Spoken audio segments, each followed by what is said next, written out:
Alright, I guess I'll go with my textual criticism and your editorial direction for the first draft. I have a feeling that the missing Kabuki Mono will end up being the main focus of this paper.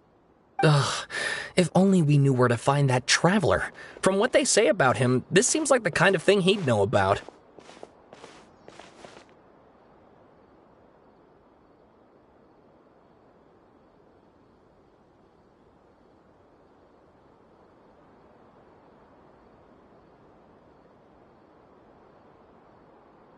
Oh, you're the traveler, you say? Hey,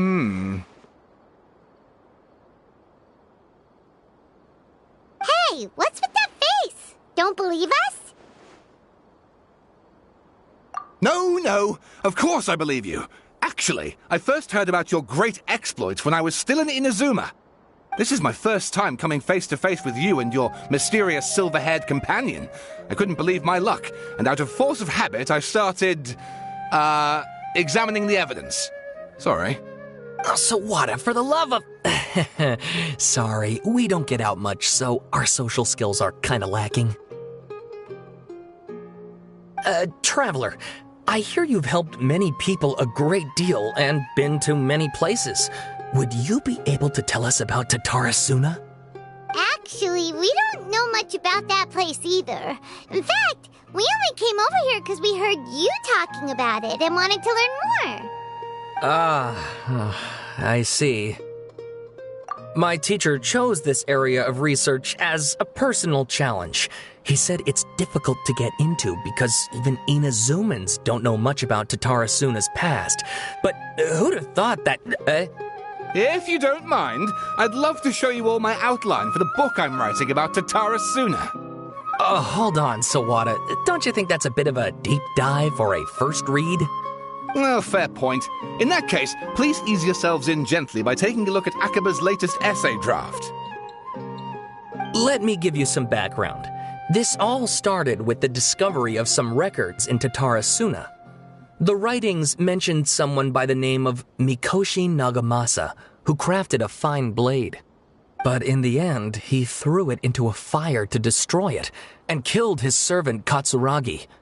Why? Well, no one knows. Apart from the swordmaker, his servant, and the one who wrote this all down, the records also mention a Kabuki Mono.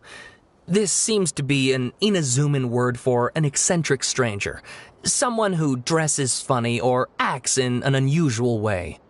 That's right. Akaba's teacher has spent quite some time researching these events on the ground. This Kabuki Mono lived in Tatarasuna for a while before disappearing without a trace. And shortly afterwards, as Akaba mentioned, things got pretty ugly. So first this strange person goes missing, then a murder happens? Seems kind of fishy to Paimon. Yes, my thoughts exactly. So I helped out too. I asked everyone I could think of if they knew anything about what happened back then. And wow! Did I get lucky! Stop shouting! This part's important. I just wanted to make it stand out. It just so happens that a friend of mine works at the Government Records Office. He looked into it for me, and I can now confirm that all the aforementioned individuals did, in fact, live in Inazuma over 400 years ago. Even back then, Tatarasuna was already at the center of Inazuma's smelting industry. The man in charge was a government official named Niwa. Curiously enough, it seems like he went missing too.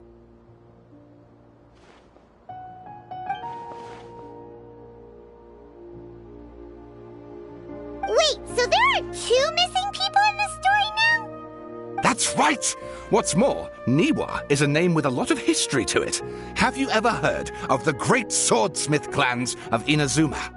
Oh, the swordsmiths? Yeah, like Ishin art and so on? Wow, yes. You really know your stuff. That makes things easier. So basically, this Niwa was a distant relative of the Kaidahara clan, the last practitioners of Ishin art. Something then seems to have happened in the Kaidahara clan, leading to their downfall. I don't know the details, but taken in light of everything else going on around that time, it makes you wonder whether it's all connected somehow. The Kaidahara clan? Sawada, you left out the biggest detail of all. Oh, yes, of course. How could I forget? Brace your minds, ladies and gents, for they are about to be blown. Or maybe you won't believe your ears. I wouldn't blame you, of course, because in all my years as a writer, this is by far the most. Get to the point, for Pete's sake. According to information acquired by Akaba's teacher, the Kabukimono was not a human, but a puppet. A puppet?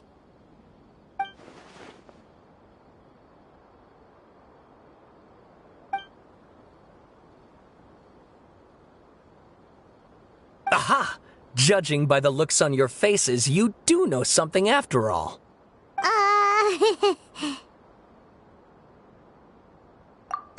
No! Paimon just meant, how creepy. The way you described it makes it sound like a ghost story. I agree, it does. But considering that non-human races in Inazuma are by no means uncommon, spooky events are to be expected. And that's exactly what my book is about. Please, take a look.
And please read my essay draft as well.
Sawada was encouraging me to follow his more creative approach, but I think essays should be grounded in facts. I don't think explaining everything away with mysterious forces will cut it. Oh, how about if I plug the holes in Sawada's narrative with political intrigue? Like, I could put a turf war between rival factions at the center of the whole series of events. Wait, you're allowed to just make stuff up? Pretty sure you've gone from essay to guessay there.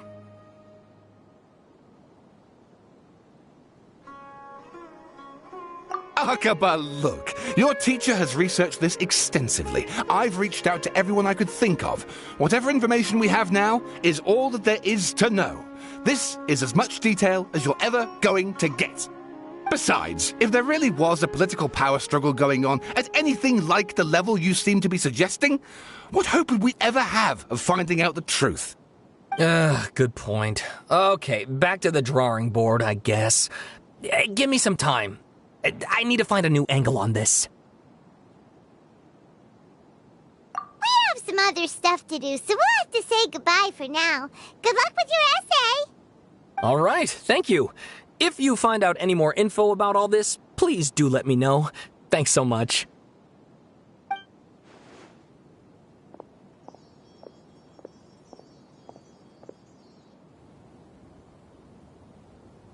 Hey, so that thing they were talking about, it has to do with the balladeer, doesn't it? Okay, then even if we did know something about it, we probably couldn't share it with them, huh? After all, we kicked his butt and got him locked up. Information about people like that is usually super confidential, isn't it? If you ask Paimon, Akaba should just pick a different topic. There must be as many essay topics as there are trees in the forest. There's no point in...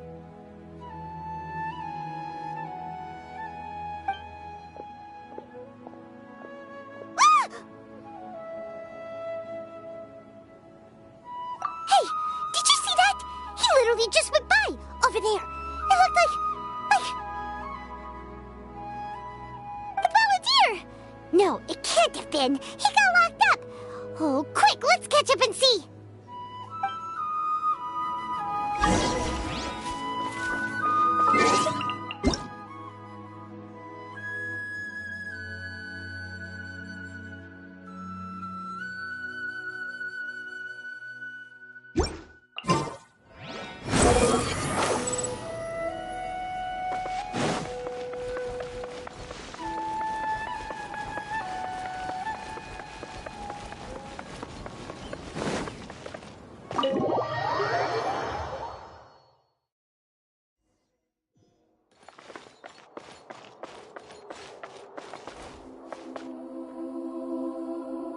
The wind rises.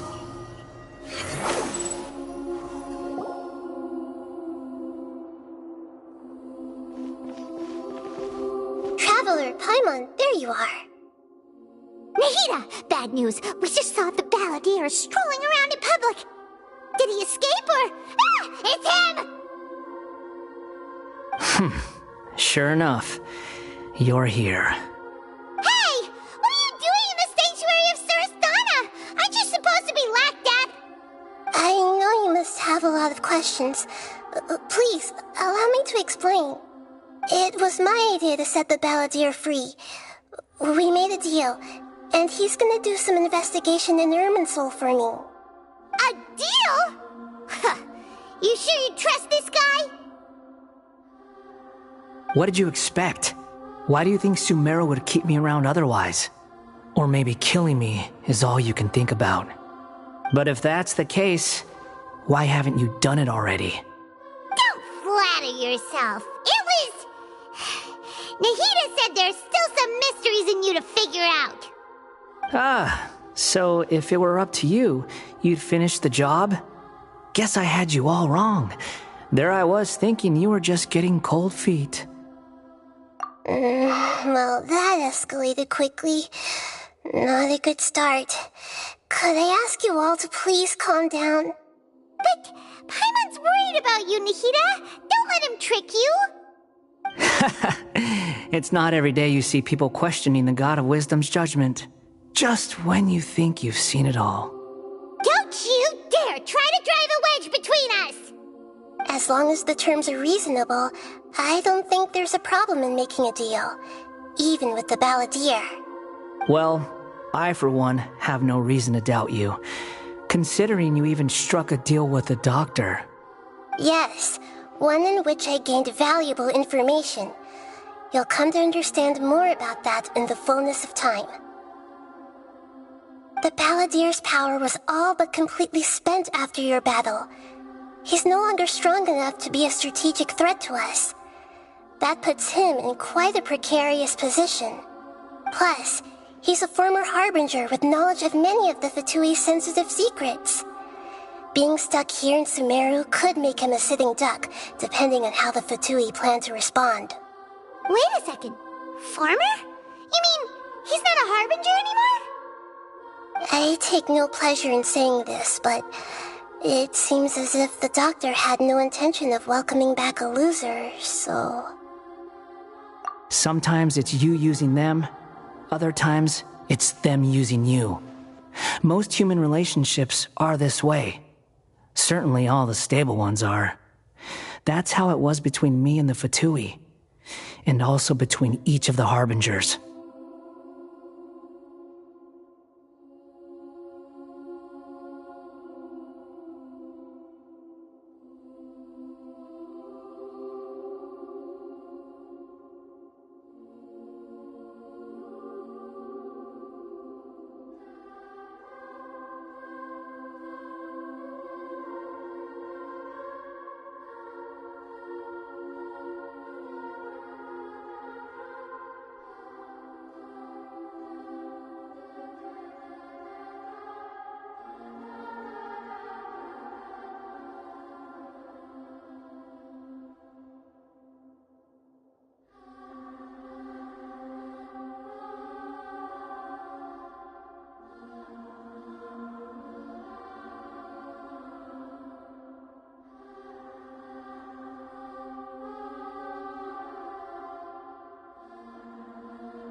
So as long as you have some value to offer, nobody will ever abandon you.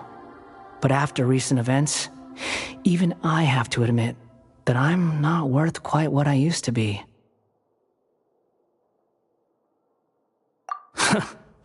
Well, if the Fatui are gonna reevaluate my utility, I need to have a backup plan for myself. As we discussed, I don't like causing harm to living beings, and you said you need protection. So, why not join forces with us? I think these two have made their objection to that idea fairly clear, don't you? And they're your friends, so I guess you'll be siding with them. Yeah, obviously! Nihira, don't listen to him! Then let's put that discussion to the side for now. We still have time. Today can be a trial run. Where we go from here will depend on how well we manage to cooperate today. All right, then I'll do what we agreed. Good. Go now, and keep in touch. Nihira, are you serious about this? Yes.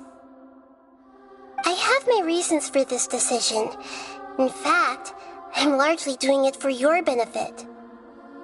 Yes. As I told you once before, there's information about your twin in Irminsul. Oh, yeah. Actually, that's the whole reason we came to see you today. So, you have an update on that? Mm-hmm. You may remember me mentioning that the Fatui had not included your twin's details in the Descender category. This is an extremely important point. It's possible that the Fatui have other information that even I don't know about. And since the Balladeer used to be one of them, he'll be better acquainted with this information than I am. He was granted the power to connect with Irminsul when he almost became the god of a new era. Even though he no longer has the Gnosis, some traces of its power remain in him. He can still connect. The amount of information in Irminsul is vast beyond description. Sifting through all of it without knowing what to look for would take too long, even for me. So I asked the Balladeer to search in Irminsul for any information about the Descenders. He's more familiar with this kind of information, and should be able to find it more quickly. Exactly! Or what if... Paimon just doesn't trust him! He's treated us as enemies every time we've run into him! I understand. But sometimes, everything is dictated by which side you're on. How things will go in the future depends on what information he brings back. And Traveler, I know what your heart desires most of all. Our minds have connected several times before. There is a corner of your heart reserved for an intense longing. A feeling of being all alone in the dark, searching for the one candle whose light still burns. As Sumeru's deity, it is my responsibility to be on guard against the balladeer. But as someone who counts you as a friend, I want to do something for you. If this deal with the balladeer can give you the answers you've been longing to find, then it's worth it. It's my pleasure, really. You're Sumeru's hero. You've more than earned it. Paimon's still worried about this idea. Is there anything we can do to help? I was going to contact you about that, but then you suddenly showed up on your own accord. It seems like we have a telepathic connection. In fact, I was going to ask you to supervise the balladeer on my behalf while he carries out the task I assigned. Even though he only has a fraction of his full power left, that's still a fraction of a former harbinger. If you could accompany him, it would put my mind at ease. Of course, I'll be there to help guide you through Irminsul from the outside. Great, thank you. Prepare yourselves. I'm going to transport you into Irminsul. Wow, it looks pretty different here compared to last time. The colors are gentler. Guess that must be because Sumeru's at peace now.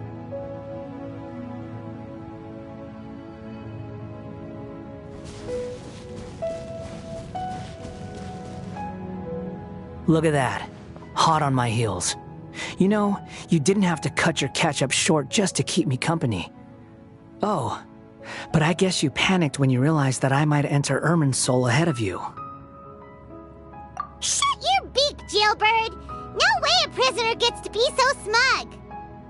I understand that prisoners have to put up with harassment from the guards, but right now, I'm on temporary release. So maybe you should think about backing off a little. Sounds like a successful rendezvous. I need to be quite clear about something. In a few moments, you'll be entering into the innermost region of Irminsul. It is an environment like no other, and the most important place in all of Sumeru. Unlike anywhere else, Irminsul's inner region consists exclusively of torrents of information. You must put aside your differences and be extremely careful as you navigate your way through. I know there are many grievances between you on both sides, but it is essential that you remain calm after entry. This is as much for your own safety as anything else. Fine, let's call it truce, but only until this mission's over. Let's cut each other a little slack, shall we? We are going to be traveling together after all. Per my agreement with Lesser Lord Kusanali, I'll be at the front. It's my job to lead the way and get rid of any obstacles in our path. All you have to do is keep your pretty eyes open and try not to fall behind. You sure are confident. Paimon will give you that. You make it sound like you're even more experienced at adventuring than us. If there are no further objections, I suggest we get going. Or did you need some time to mentally prepare yourselves? Ew! Ugh, the snark on this guy! It's unbearable!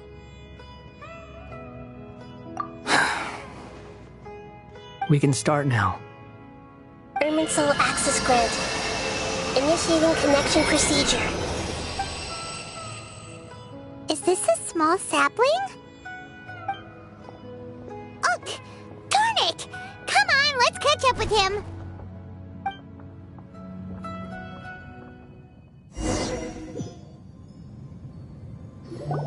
Wow!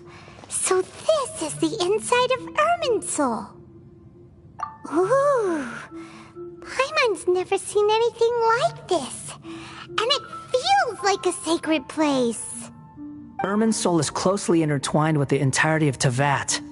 Every bit of information flowing here means something. Pick your jaws up off the floor. It's time to go. Why is it that Paimon just wants to do the opposite of everything he says? Lesser Lord Kusanali, we will now proceed to the heart of Irminsul. Can you still sense where the heart of Irminsul is? Yes. Permission to begin searching for information there? Permission granted. Go ahead. Let's go. Stay close. Don't go running off. Hey, so, say we did go running off in here. What would happen? What are you smirking at? I was just imagining the look on your travel companion's face if you went and got lost. Anything's possible in here. You can't rule anything out. So if you want to stay safe, your best option is to stick close to me.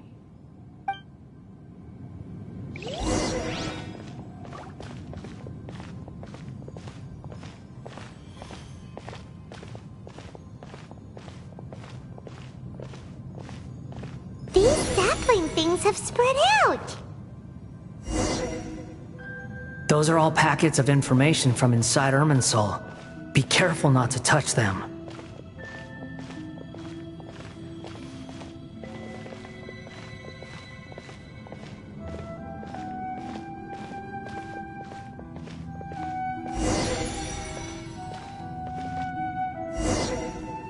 It looks the same in every direction.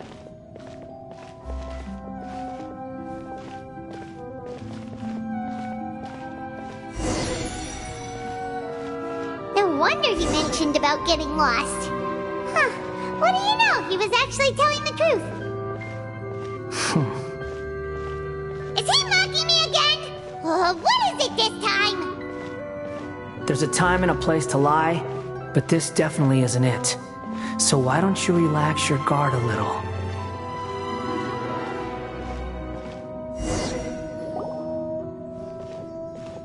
We're here.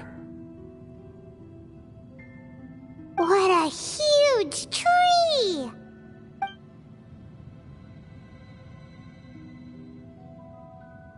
Lesser Lord Kusanali.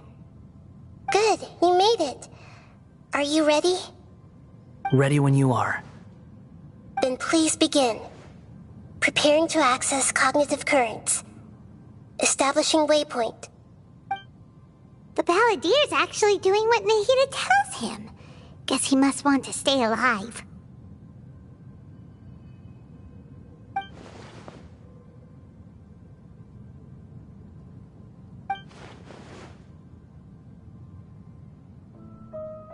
The rest is up to you. If you discover anything at all, make sure to share it with us. Will do.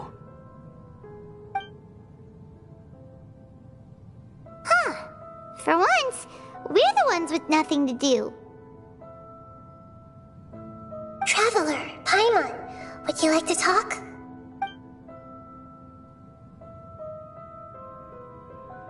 Yes, I've also invited Paimon to join. Huh? What the?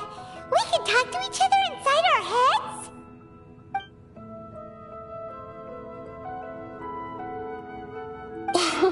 That's part of it. Plus, we're all friends. There's nothing wrong with us talking like this once in a while. Paimon's never tried this before. This is great! So, Paimon's been wanting to ask you something. Don't you think the Balladier's a bit of a walking contradiction? He's always talking back, but he seems to listen to what you say.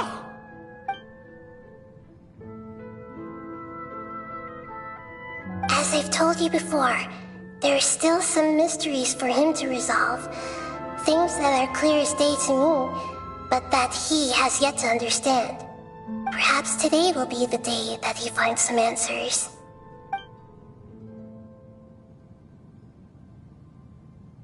Well done.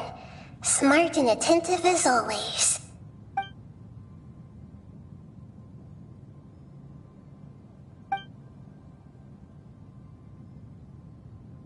So, you made contact with that part of his mind. Well, it's true. Betrayal turned the Balladeer into the person he is today. Huh. Paimon thought nothing could get under that guy's skin.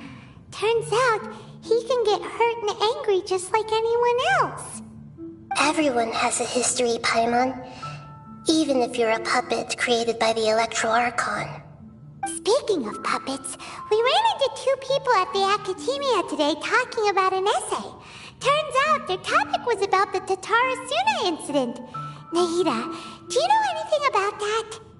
If you mean the mysterious events, the kabuki mono and so on, yes. I know about all of that. Really? Because from what they were saying, it sounded like lots of Tatarasuna's history is still unexplained. And most of the information we have now is just from people filling the gaps with their imagination. At least that's what they thought. Oh, how interesting. Those two managed to deduce quite a lot through guesswork alone. So the Gesse got it right? Well, they guessed right about one thing. Tatarasuna was sabotaged. Must be a riveting conversation you three are having. Funny how all the good ones happen when I'm not involved. What makes you think we're talking to each other? Don't insult me. You're having a private conversation without me. Obviously, I must be the topic of said conversation. Of course you do. You can't have your prisoner knowing too much. So, have you found anything yet? Still looking. Don't get your hopes up, though. You and your twin come from outside this world. It wouldn't surprise me if there was nothing on either of you in Irminsul at all. Wait! How did you know about that? Did Nahida tell you? It's not like we've never met before. And anyway, you're world famous. It'd be more surprising if I didn't know a few things about you. Right now, we have to keep the peace. I'm not interested in creating more misery for myself, and making cordial conversation is something I can manage. Huh? Wait. This light, it looks similar to those saplings. What could it be? Anonymous data? Hey, don't you forget the agreement! You have to share it with us! Shh. Just wait. Mr. Niwa, are you certain this is worth the risk? We are talking about Tatarasuna's furnace, after all. It may not pay to act rashly. There's no one else who can enter the furnace. It has to be me. Is that so? Well, since you insist. It's...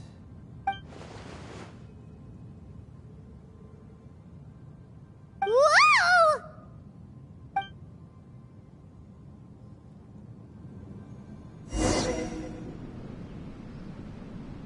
I have been in Tatarasuna for some time now.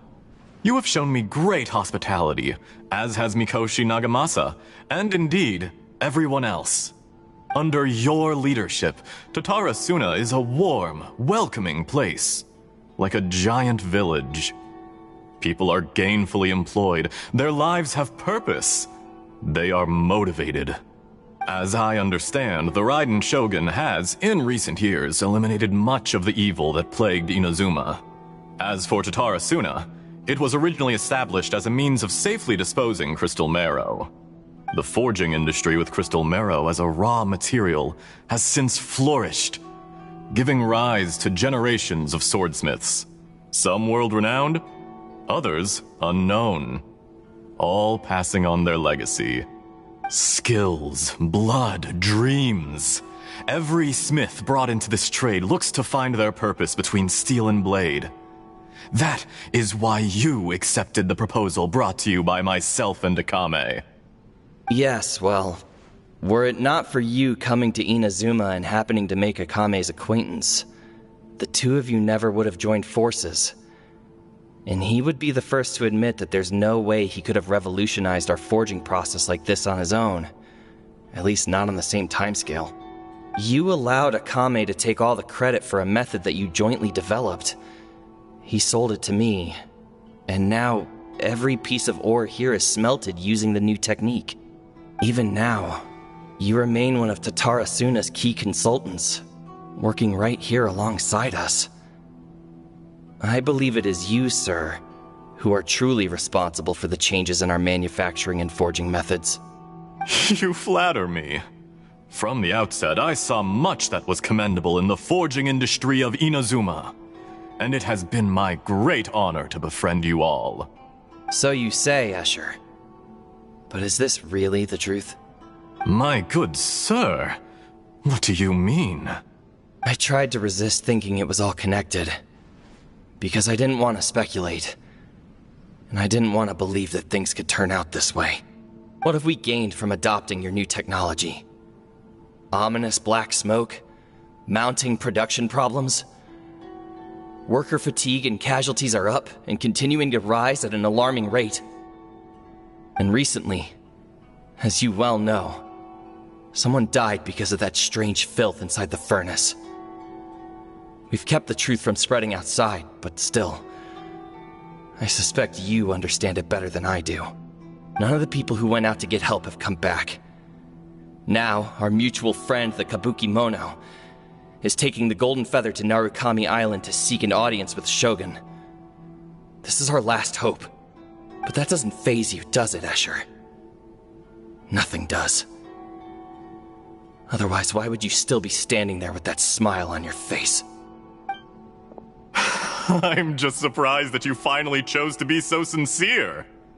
I'm sure you've been harboring these suspicions for quite some time.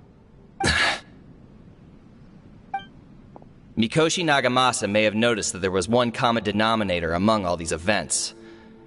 Namely you, Escher. But Mr. Mikoshi is more cautious than I. He does things by the book.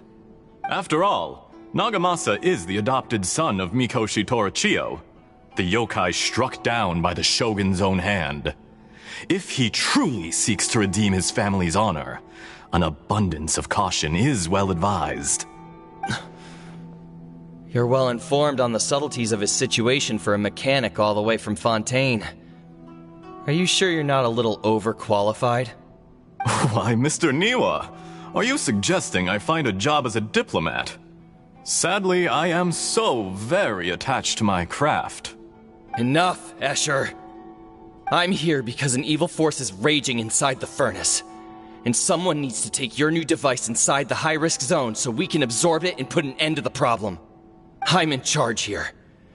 And I'm about to take some responsibility and head inside. Probably to my death. But what about you? What are you still doing here? Judging from the look in your eyes, you don't seem to trust me. Drop the act! We're past that now. Whoever you are, it looks like your plan to destroy Tatara Suna has worked. I just want to know what you're still doing here. What's left? Don't you have all your answers by now? Honestly, I'm just waiting for the right moment. A moment like this, where you finish talking and I stop you from entering the furnace. You...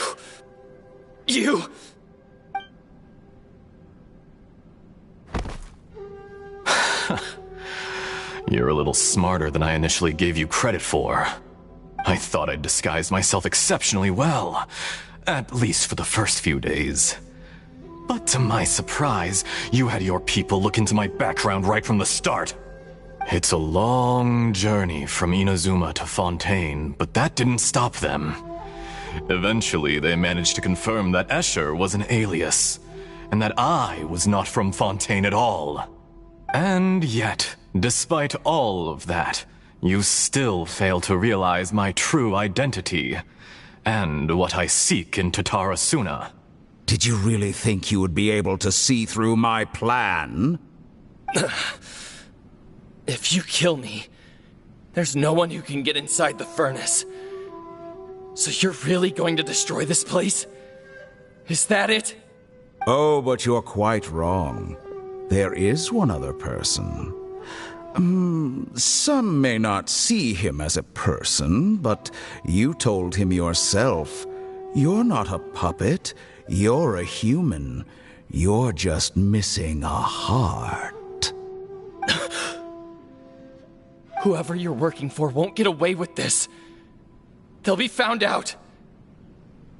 But this makes no sense. What are you really trying to accomplish by all this? Why go to all this trouble? It's no trouble at all. Patience is a virtue which I have in abundance. This is all part of a carefully controlled experiment. If you must know, I'm happy to divulge my true identity. I'm a Fatui Harbinger. Call me the Doctor. The Fatui? Who? What do you want? Just to create a minor inconvenience for your nation. That's it? That's why you gave us your cursed technology? Just to let loose the evil energy from the crystal marrow? Look how even the righteous soul is filled with venom when faced with its demise. My device functions precisely as you say. It is the only chance you have of preventing a catastrophe and keeping the truth from the outside world. However, I did not make it with you in mind. It is easier for a person to be possessed by evil spirits when they are filled with hate. So give in to your fury. I want to see what happens when a malevolent heart is placed into an unsuspecting puppet. Make no mistake, even without you, that pure, innocent puppet would only end up being used by someone else instead. What other reason would a human have for befriending one who is not of our kind?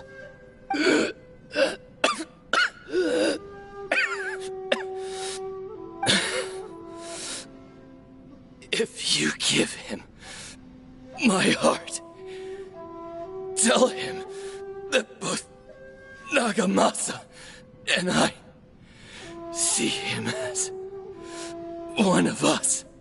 He has nothing to prove to anyone. Because not everyone just wants to use other people. The only ones who think like that are people like you. What a beautiful way to see the world. It almost makes me feel a little guilty. Think of me as a monster or a demon, if you wish. At least this way your death is not a consequence of your own folly turning you into an easy target. You simply lost to something more powerful than you could ever hope to defeat.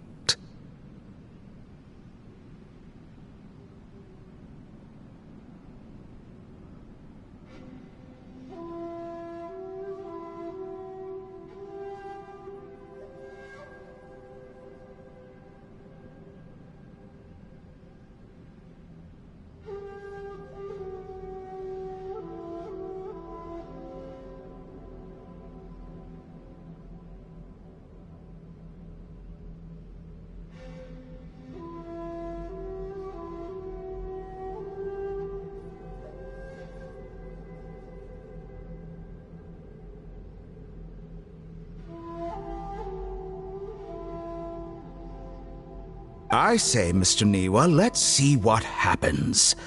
Will your puppet friend become a human? No, that will prove quite impossible. Mr. Niwa? Already dead. What a pity.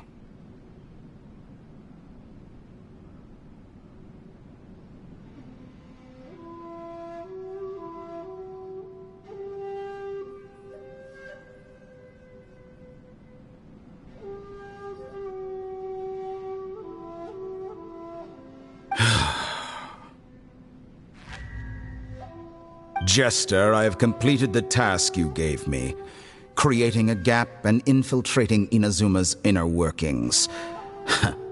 What fun it was. I'd like to introduce a puppet to you. If he proves useful, let's make him our newest comrade. And if not, let's turn him to dust.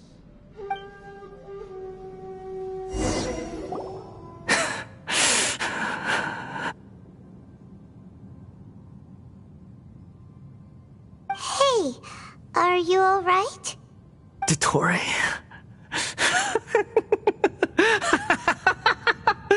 Dottore!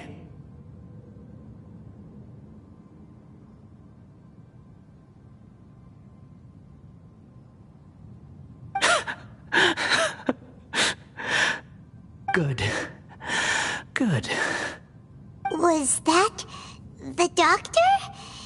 Did he turn into a mechanic from Fontaine? But why do we see things from his perspective? When I touched the doctor to confirm whether he'd eliminated all his segments, I read this memory in his mind. You have to admit, it must be the truth. Maybe so, but it means nothing. Does it? But this memory shows that Niwa didn't betray you.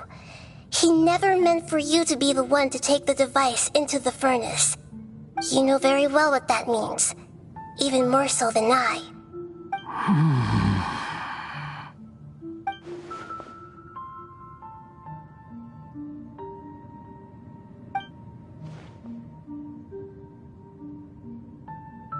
Let's give him some space. He looks really mad. Paimon doesn't want to be anywhere near him right now. We need to give him some time to process his emotions. Paimon's still confused about the Tatarasuna incident.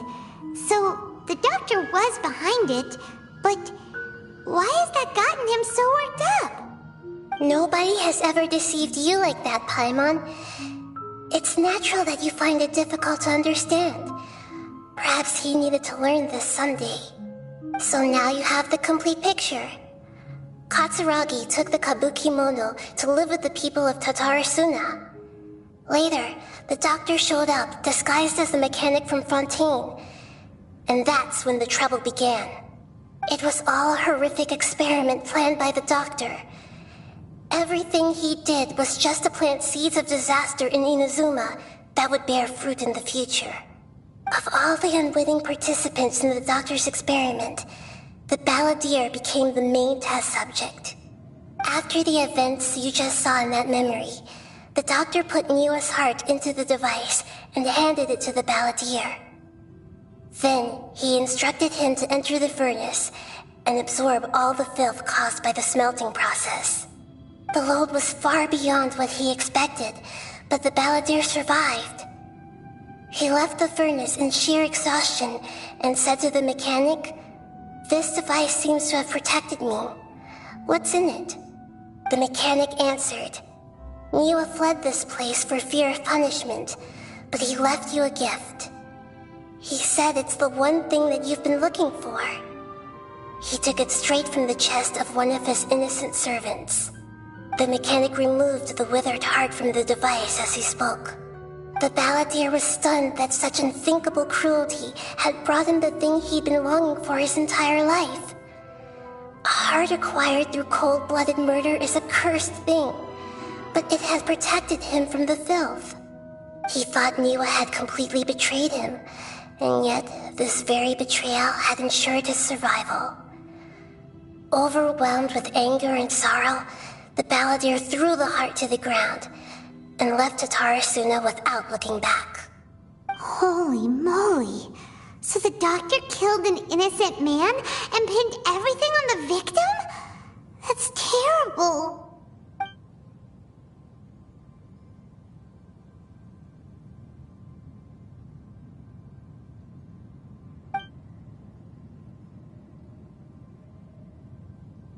Yes. Only if he understands this can he choose a new path forward. Dottore, you brazen-faced... Niwa didn't run from justice. You killed him.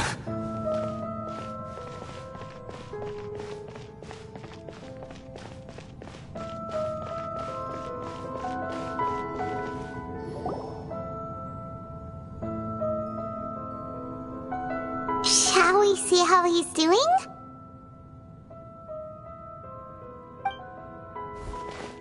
Hey, you alright? That's a scary expression. Are you worried about me? If we didn't have such a history, I'd almost think that qualifies me to be your friend. It won't. I'll keep my end of the deal. Hey, are you investigating the stuff we want to know about? That's why we're here. But unfortunately, there's no information about the Descenders in Irminsul. Even if you can't find anything, that seems to confirm it. Irminsul does not keep records on the Descenders. Anyone who comes from beyond this world is not counted as part of Tevat. Oh, does that mean we have to leave empty-handed?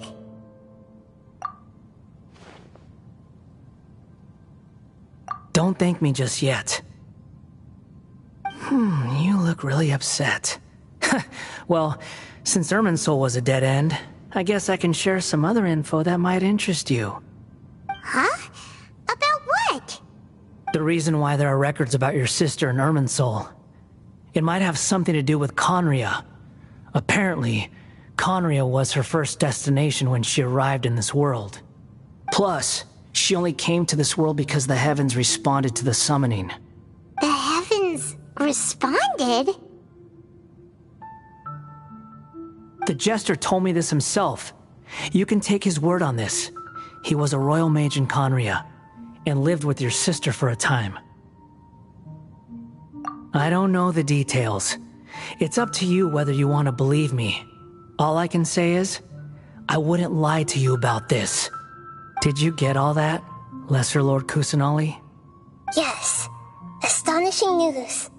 Does this info count towards my mission? It wasn't from Irminsul, but was it valuable? Very valuable. Good. In that case, I'll take some time for myself now. Huh? What have you done? Lesser Lord Kusanali was right. My power's all but completely spent. Even if I use all of the divine power left in me, I can't sustain this shield for very long. I shared a secret with you, and now you owe me. So in return, I'd like you to answer a question for me. Give me your hand.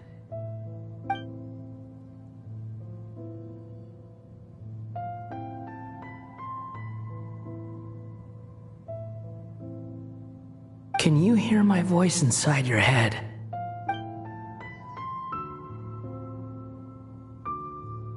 No, I can't do anything like that anymore. At most, all I can do is exchange a few words with you. So tell me, in this world, is it possible to change the past?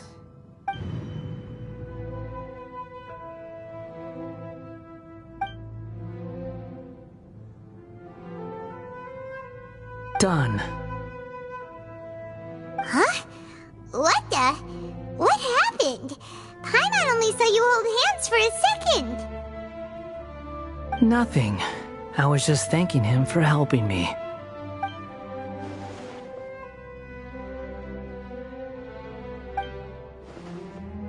So long. I suggest you get yourselves out of here quickly. Where are you going? Hey, wait up! Didn't you say not to go running off? Fast reaction time. But I don't think we'll be seeing each other again. From this day forth, the names Balladeer and Kabukimono will cease to exist. Those who died in Tatarasuna because of me deserve another chance at life. Hey, Balladeer! Don't do anything stupid! You know, I never did like insects. Hordes of the puny things swarming together can be a real nuisance. And I enjoy nothing more than to stamp them out like the pests they are. But if a colony of harmless ants isn't threatening anyone, I guess they deserve to be left alone. Luckily, everything can be set right. It's time to solve this once and for all. Balladeer! Balladeer! Oh, he disappeared! Come on, we gotta find him somehow!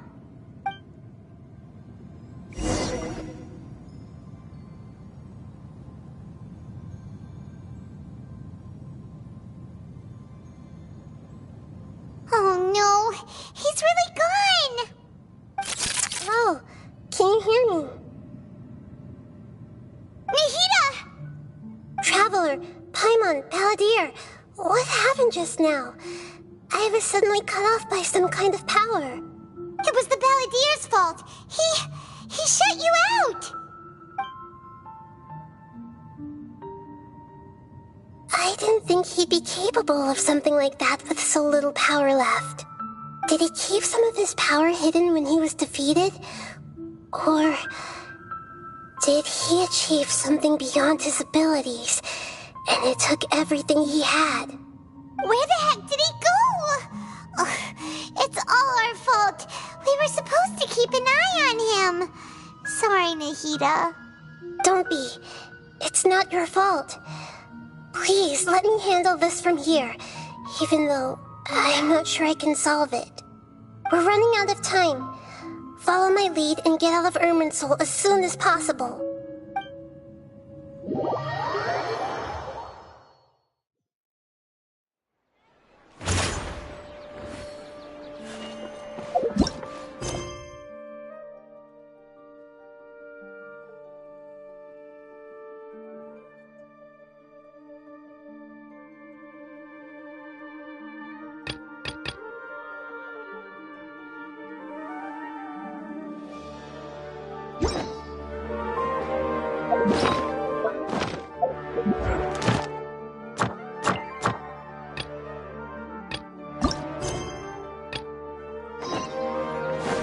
Behold!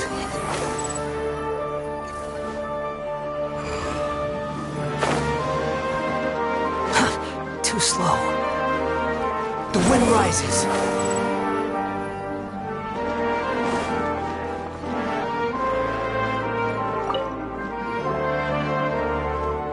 Are you feeling any better now? Yes.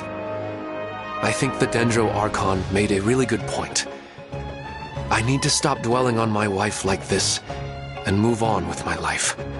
Now that I think about it, my wife and I always meet at a familiar place in my dreams. I know where that place exists in reality, but it's a bit far and dangerous. I don't dare to go there on my own. But at the same time, I feel as if I should go and have a look anyway.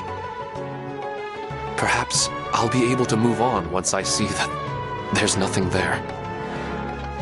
Otherwise, I'll keep on feeling like everything is covered in a haze, like I'm only half awake.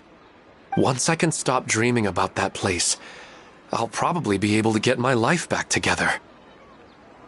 Actually, you two are adventurers, right? If it's okay with you, could you escort me to that place? Yeah, it might also be a good chance for us to unwind. Even if you can't see your wife there, taking in some nice scenery will definitely help cheer you up. Yeah, I hope so too. All right, go ahead and get yourself ready then.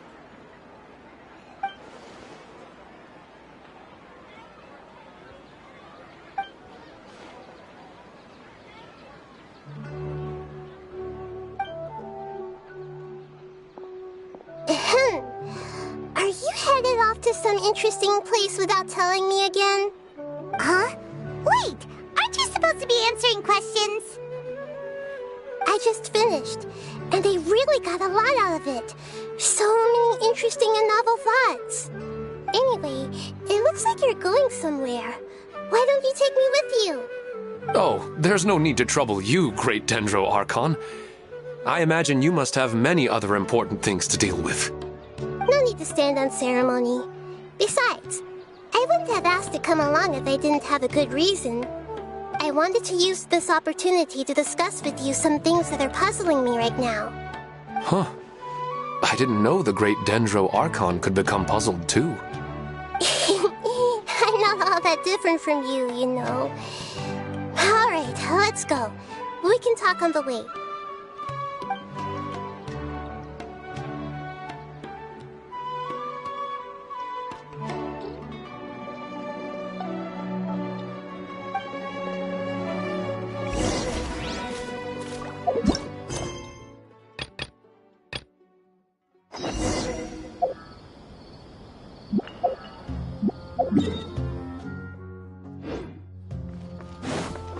Behold, upon the gale.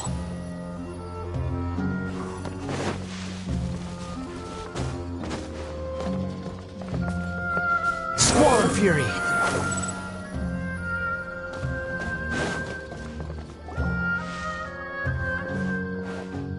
We're out!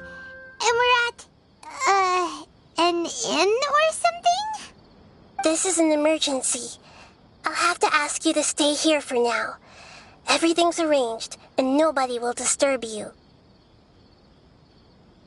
I'm sorry, but this isn't something I need your help with. Leave this one to me. An emergency? How bad is it? Nahida, will you be okay? Don't worry. If my assessment is correct, though there may be some minor disturbances, it won't lead to a disaster. Please rest and recover your strength here until I say it's safe. Her voice has gone. Paimon can't shake the feeling that something really big has happened. What do you think the Balladeer meant? And why did he suddenly grab onto you before?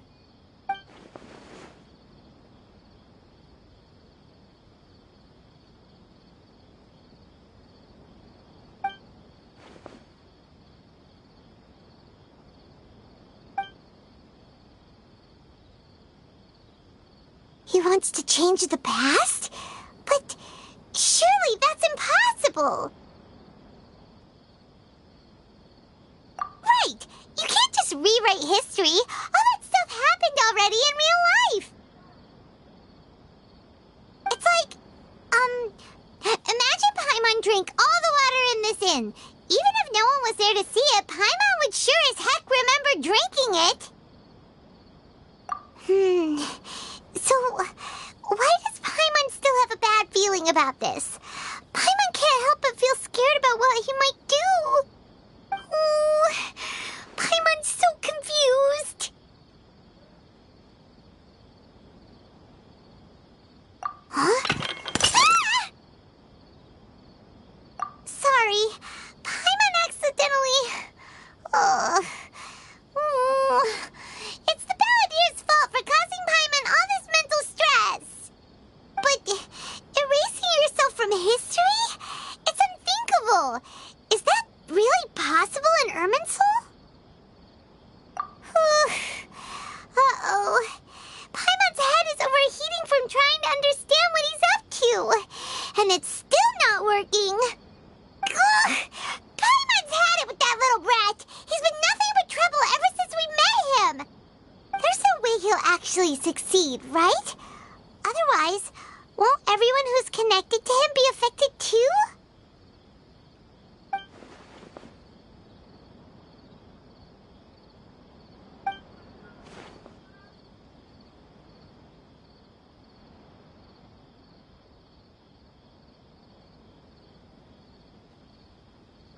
There's nothing we can do about it at this point. Hey, have you got any ideas on what we should do next? Seems like now there's nothing left for us to do but to go to sleep. But Paimon's still so worried. Paimon won't be able to sleep a wink tonight. So, how about, we list all our favorite foods to take our mind off things? Heck, if that doesn't work, Paimon's probably gonna collapse of anxiety here. Alright, Paimon will start. First dish. Munstack grilled fish. Oh, and chicken mushroom skewers. Tea break pancakes. Cream stew. Sauteed matsutake. And Dragon chili chicken. Almond tofu. Satisfying salad. Oh, also Adeptus Temptation. Golden shrimp balls. Triple layered consomme. Lotus seed and bird egg soup. And...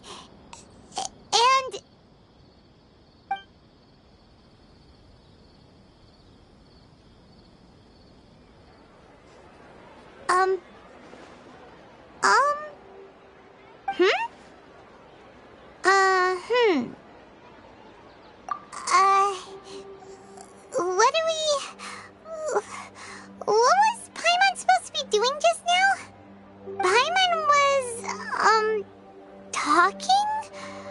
Huh. Paimon suddenly can't remember what she was talking about. What was it again?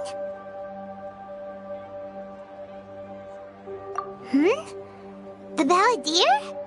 Is that a food too? Huh. Weird name, though.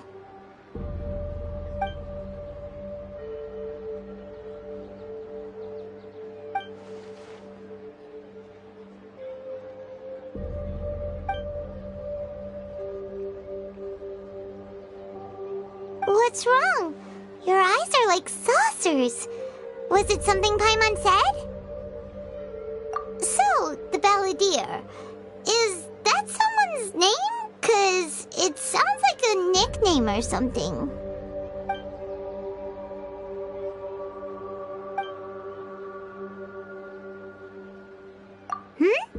Okay, sure. Where are we going? Huh? Fine by Paimon, but is everything okay? You're acting like this is an emergency.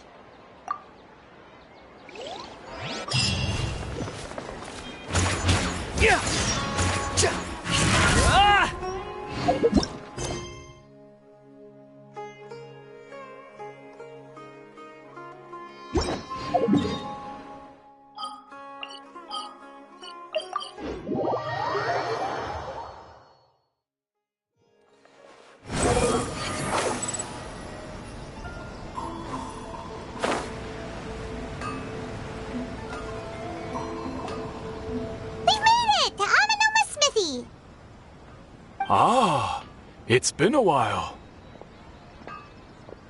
Of course. Go ahead. Oh. Now there's a question I wasn't expecting. Very well. I'll tell you what I know once more. The once renowned Raiden Gokuden, comprised of 5 branches. Amenoma, Futsu, Ishin, Hyakume, and Senju. The art of forging practiced by these 5 clans was first taught to them personally by the almighty Shogun. Over time, the 5 branches diverged from one another as generations of bladesmiths honed and perfected their craft until they became 5 distinct traditions. Most of the great swordsmith clans of old have since fallen into decline, and for a long time, only the Amenoma branch kept its art alive. But fortunately, Kaedehara Kazuha recently returned to Inazuma and took up the mantle of the Ishin art. Now, 2 clans remain of the original Gokuden 5. If my memory serves me right, you yourself were present when he forged the Ishin blade. Oh, yeah, we were!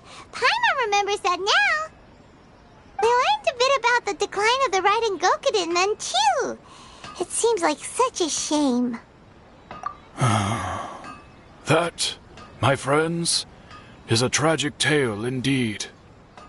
In fact, this was not made known to me for most of my life. All these years, I knew of those great clans' demise, but never the cause.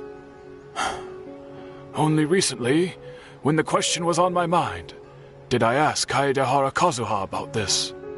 He told me that, as we are both heirs to a branch of the Raiden Gokuden, it was right that I should know the truth.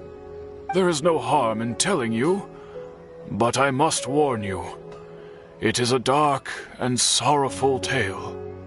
The Raiden Gokuden were the targets of a murderous rampage by a vengeful bladesmith. Vengeful? Why?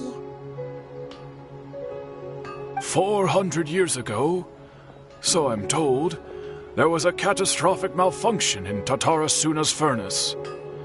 One brave swordsmith heard the commotion and chose not to flee, but he rushed to the scene, hoping to prevent a disaster. Tatarasuna was home to a state-of-the-art forging and smelting operation in that day, and overseeing it was the armory officer. His surname was Niwa, though he had family ties to the Kaedehara clan. knowing that they had just one chance to save countless lives. Mr. Niwa and the swordsmith leaped together into the furnace.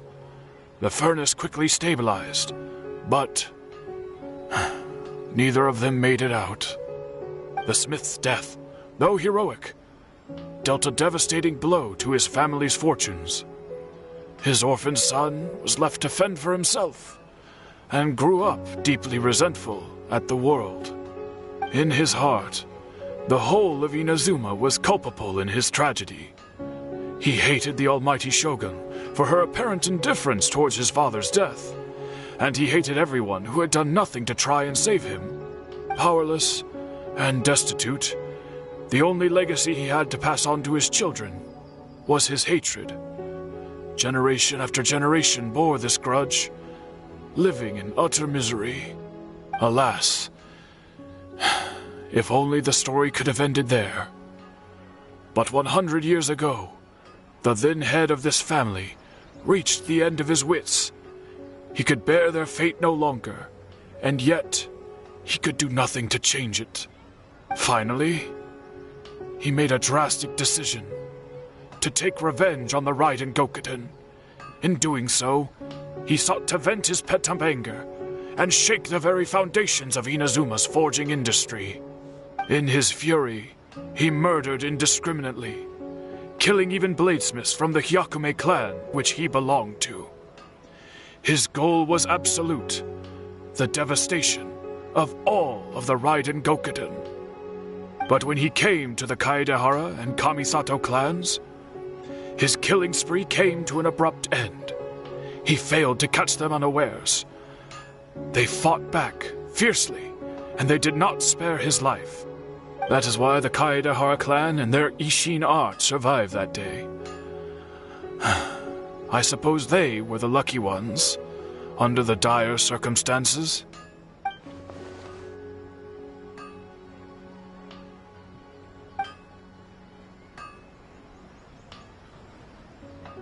Was there anything else you wanted to ask?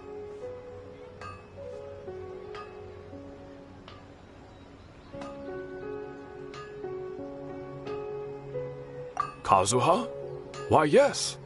Just yesterday, in fact. We spoke for a while over some tea. He seemed well.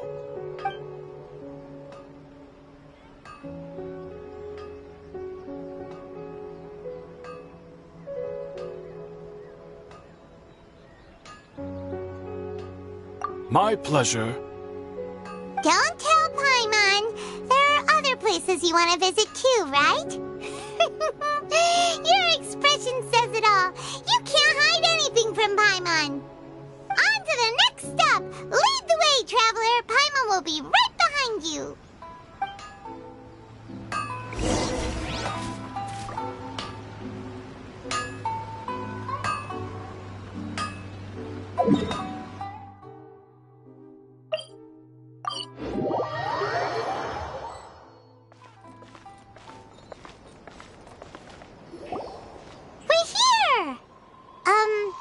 This is the Yashiro Commission's headquarters, so... Traveler, it's been a while. If you're looking for the Commissioner and Miss Kamisato, I'm afraid your timing is unfortunate. They're not here right now. Are they out on business? The Commissioner is out on business, and Miss Kamisato is standing in for some meetings in the Commissioner's place. If it's urgent, you're welcome to wait inside until they get back. What do you think? Shall we go in?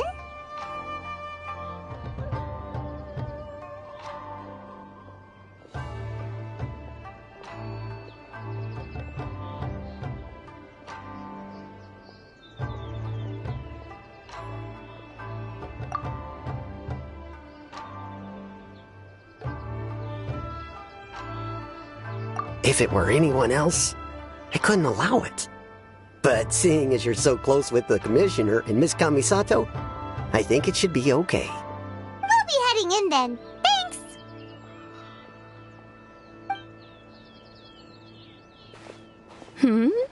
Hello, dears. Is there something you want to say?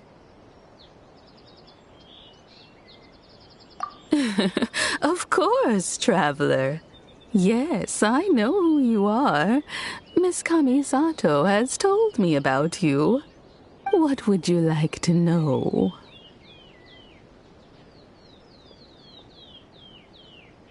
Oh, they're both very well indeed. Lately, Miss Kamisato has been rather busy attending all kinds of meetings and occasionally paying visits to some local organizations on the commissioner's behalf.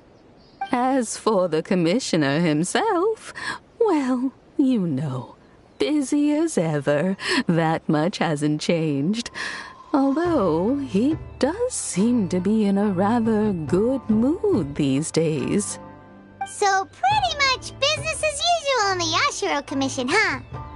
Very much so.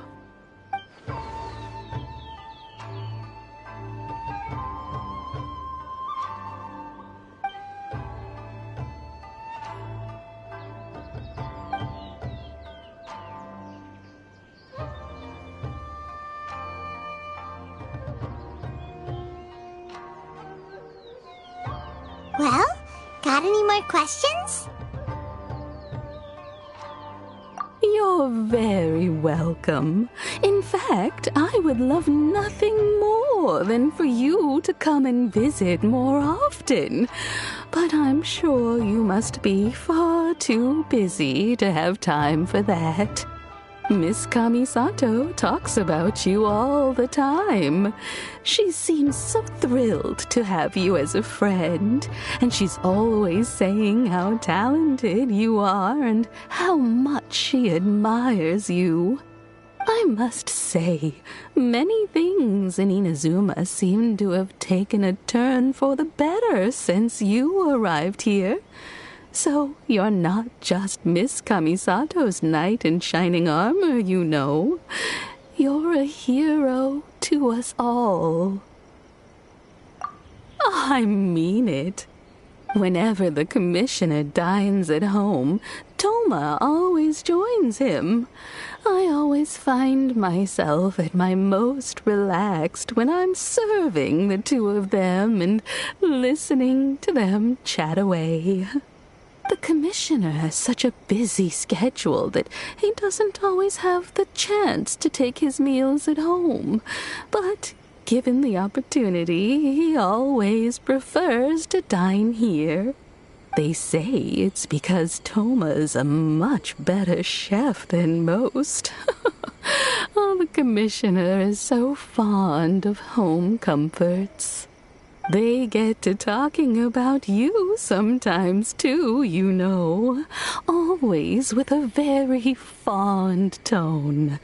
The way one would talk about dear old friends around whom one can truly be themselves. Miss Kamisato occasionally joins them as well. Whenever the whole family gets together and they start talking about people they've met and experiences they've had, you always get a mention. It's been many years now since the late Mr. and Mrs. Kamisato passed away.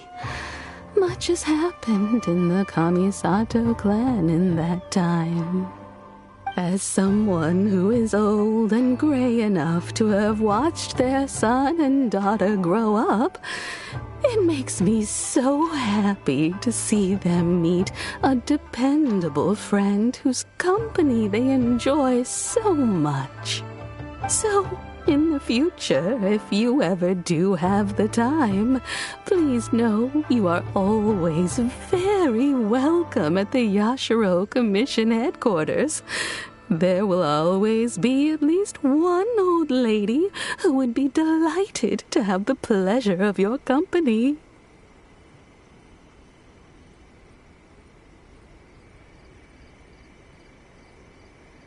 Wonderful. Thank you. Paimon likes it here too. Also, you were saying something about the food here being really great. Paimon's itching to try it. We may just have to invite ourselves around for dinner sometime. should come pay a visit again real soon. Ideally around dinner time. Of course. You're always welcome. Alright, goodbye for now. Where are we going next?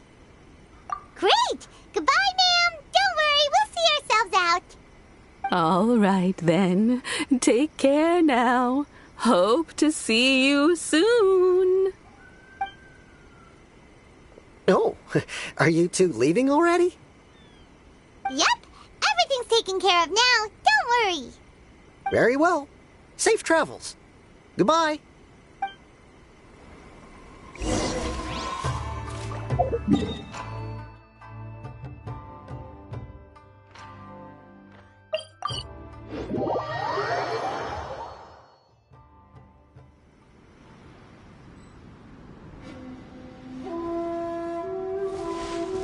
Behold!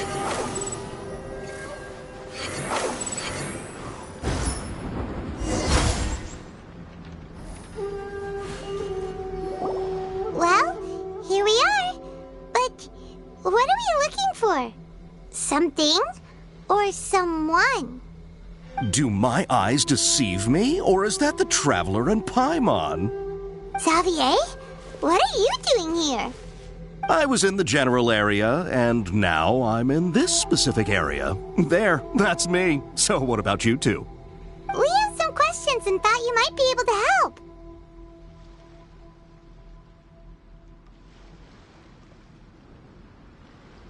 Certainly do. I've researched the furnace here in some depth.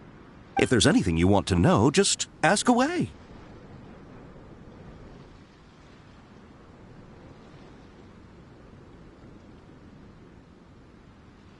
Like the back of my hand? Make no mistake, I have been here a good many times before. Not only that, but I've met people in Inazuma whose families used to live in Tatarasuna years ago. They said it's all true, the history here.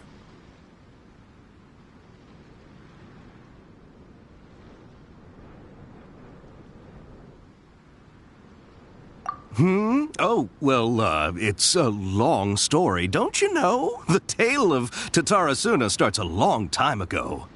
I'm told that its history is one of the most foremost forging and smelting operations in the nation, goes back around 1,000 years.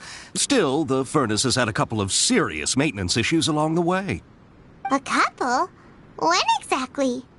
One was just in the last few years, the other was several hundred years ago. A fun fact, I'm not the first Fontaine tech guy to come and work on it either. There was a guy back then too. They say he was a mechanic who consulted on a technology upgrade. It seems like the technological collaboration between our two nations goes back a long way. How about that?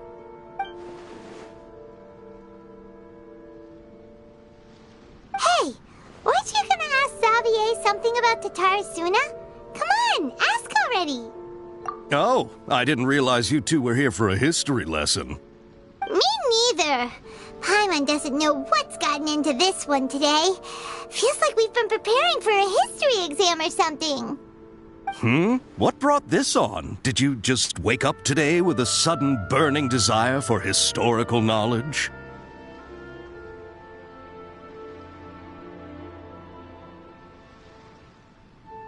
Sure, go ahead.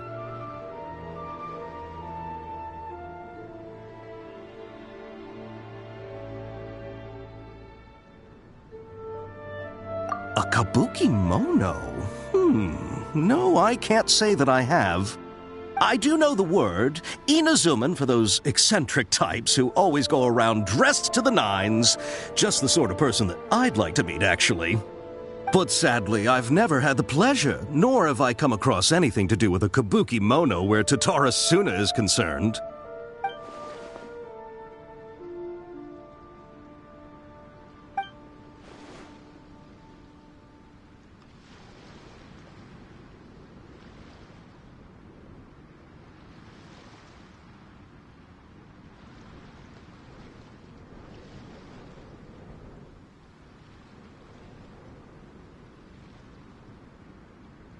Of course! Don't mention it. Oh, we're leaving? Okay, bye, Xavier. Oh, you're most welcome. More than happy to help. Farewell. Looks like you got all the information you're looking for.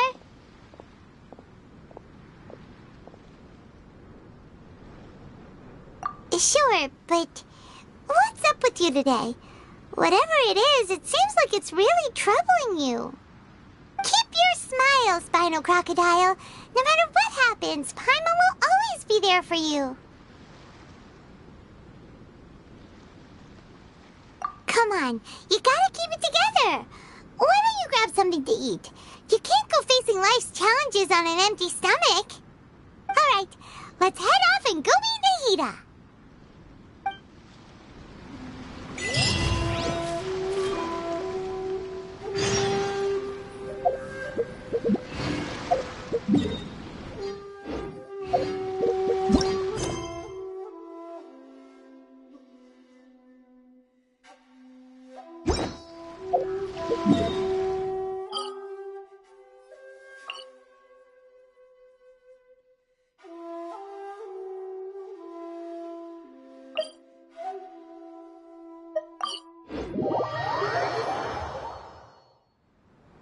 The wind rises. Upon the gale.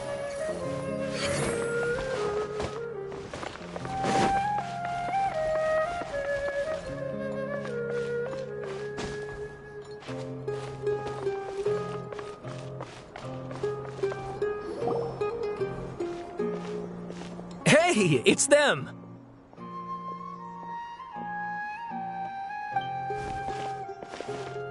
Akaba, Sawada, you're still here?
Indeed we are. If you have a moment, we'd love for you to join us once more. We have time. What do you want to talk to us about? It's the same topic we discussed last time. Obviously. Still looking for more info about Tatarasuna, huh? Should we join them?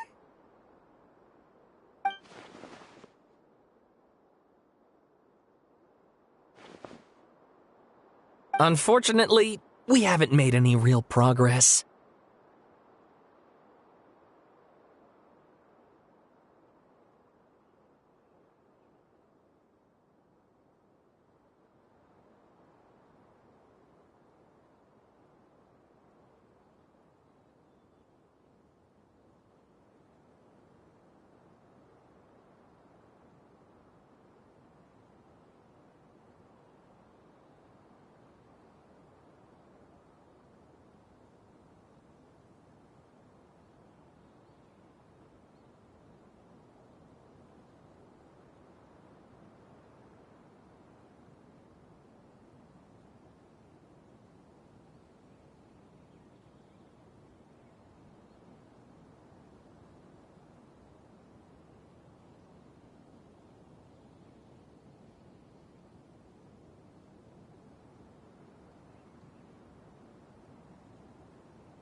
Oh, of course.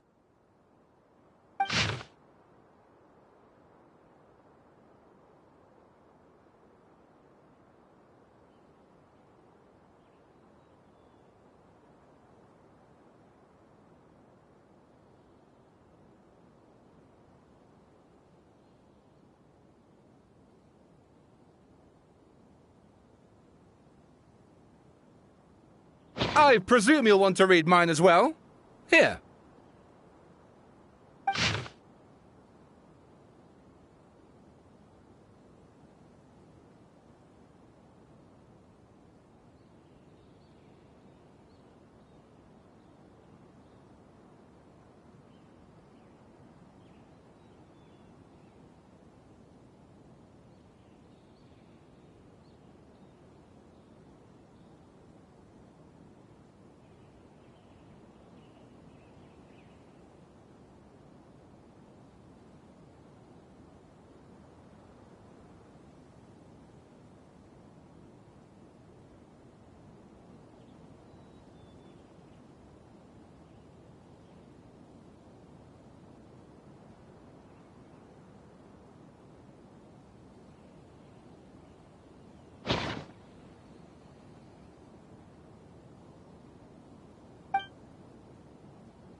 Well, what do you think? Hey, Traveler. Remember how last time Akaba was saying how he wished he could gather more information about all this? Well, we just got back from Inazuma. So how about we tell them what we learned? What did you find out? Something big? It's a long story. Basically, we have some friends in Inazuma, and...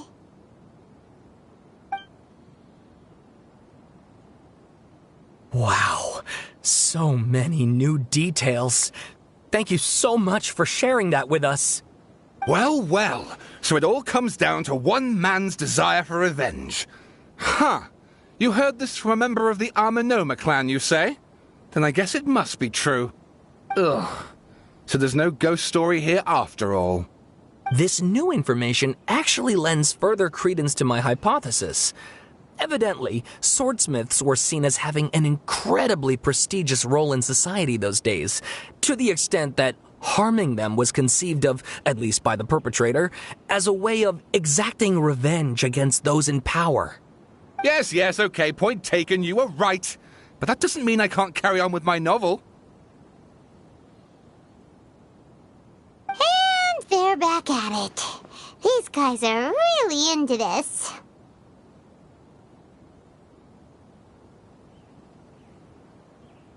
Oh, so sorry. Look at us, prattling on about our projects and ignoring you. Thank you so much for the information. You're welcome. See ya. Keep us in the loop if you find out anything else.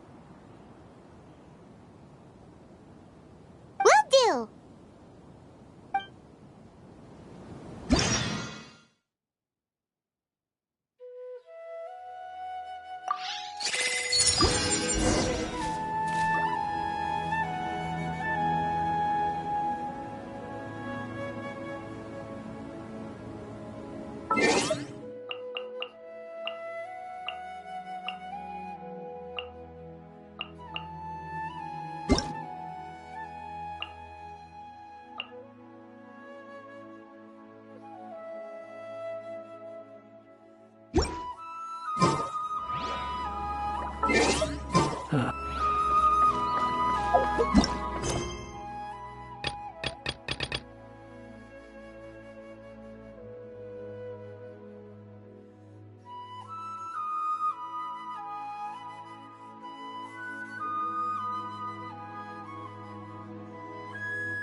the gale.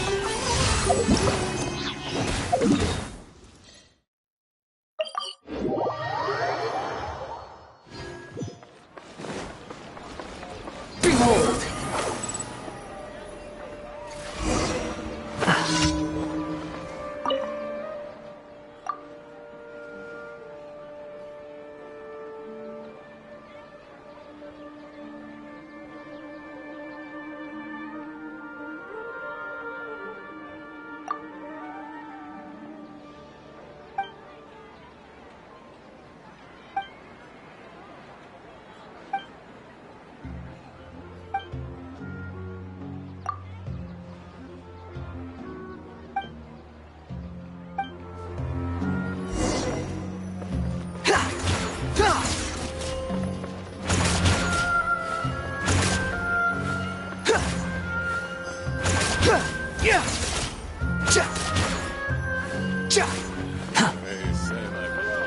Good girl.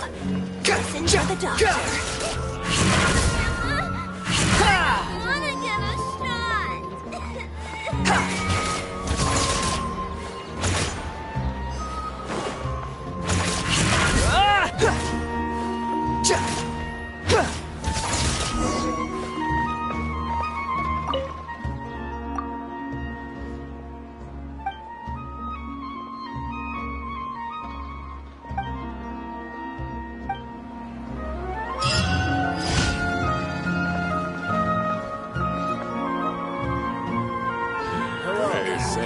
Listen to the doctor. In which case, I might as well relax and have some fun.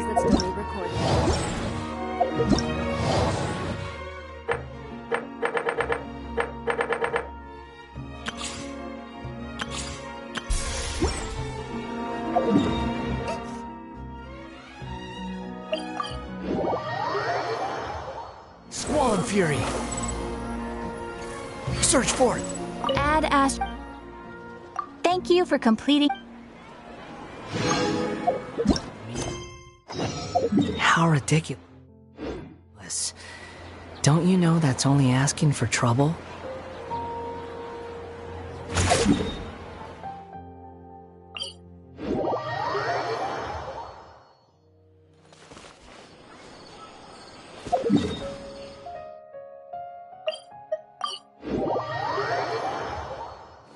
Behold!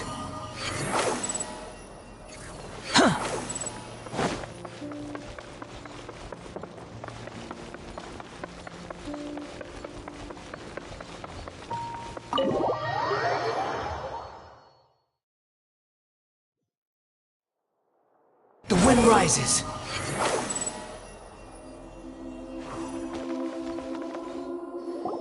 Nahida, we're here! Traveler, Paimon, how have you been? Ugh, where to start? Paimon hasn't had a moment's rest this whole time. That night, we ended up chatting and chatting until suddenly the sun was up. And then he decided he wanted to go to Inazuma.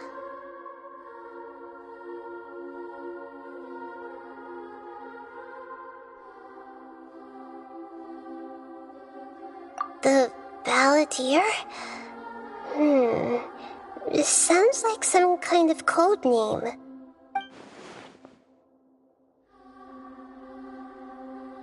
You look troubled. Is there something you need to tell me?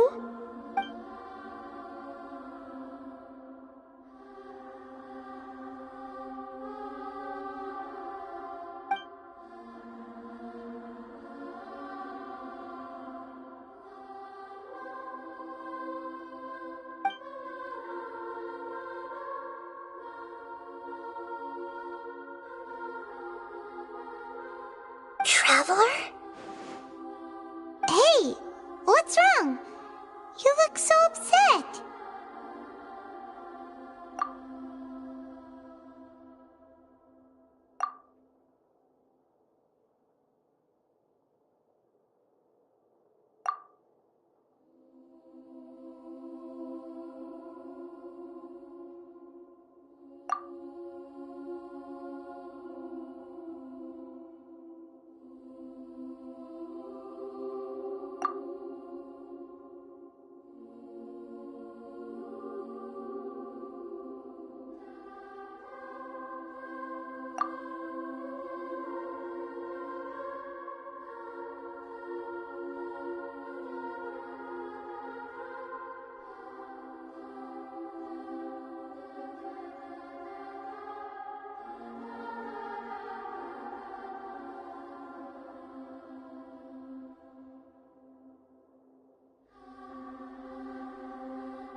That's quite a story.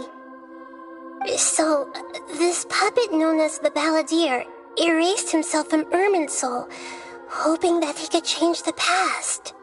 But how was he even able to do that? As the traveler said, he very nearly became Sumeru's deity. Admittedly, I remember it a little differently. I don't recall finding anyone inside the machine after we defeated it. Nevertheless, it does make sense. If someone were to successfully erase themselves from Irminsul, the world would change to reflect the new reality. So, you believe this person really existed, and we just don't remember him because he literally changed the world? Yes. Theoretically speaking, it is possible to do this. But I'm struggling to imagine the kind of person who would dare go through with it. The traveler comes from a world beyond Tevat. That's why there's no information about him in Irminsul, and it also explains why any changes to Irminsul wouldn't affect him. So if there's anyone in the world capable of retaining memories from a past that has been rewritten, it's you. It's quite incredible when you think about it. Paimon's having a hard time understanding this Balladeer guy's motivations. Why did he do it? I can only make inferences based on the information we've been given. As for what kind of person he was, only you remember that.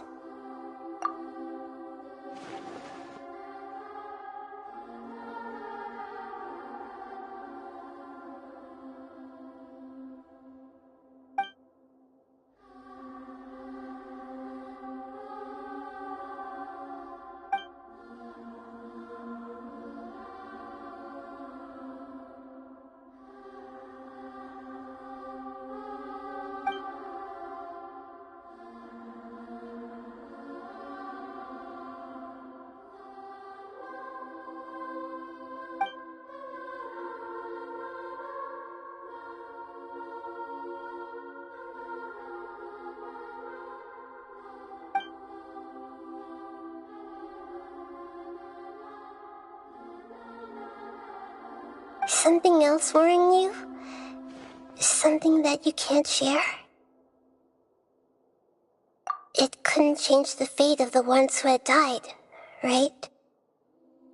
Once the Balladeer realized he hadn't been betrayed after all, it must have completely changed his view of the people of Tatarasuna. Now he saw them as friends again.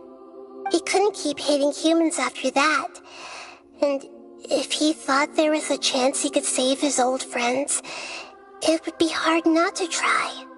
The story makes sense, every part of it. The Balladeer tried to achieve godhood with the doctor's help. He was unsuccessful, but retained the power to connect with Irminsul. That power then enabled him to change what was recorded in Irminsul and erase himself, even though he didn't have much strength left. Yeah, it does make sense, but it still ended in tragedy for his friends. It just feels so hopeless. He gave everything to do this, but it seems like he got nothing in return.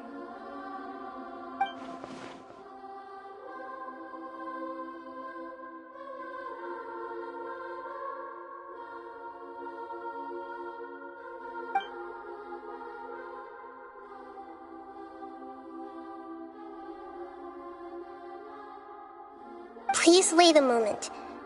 I want to check something. Found it. This should be the one. It turns out that I have a strange way of confirming everything he has told us. What is it? A record from a personal collection. It was tucked away in a corner. You should take a look.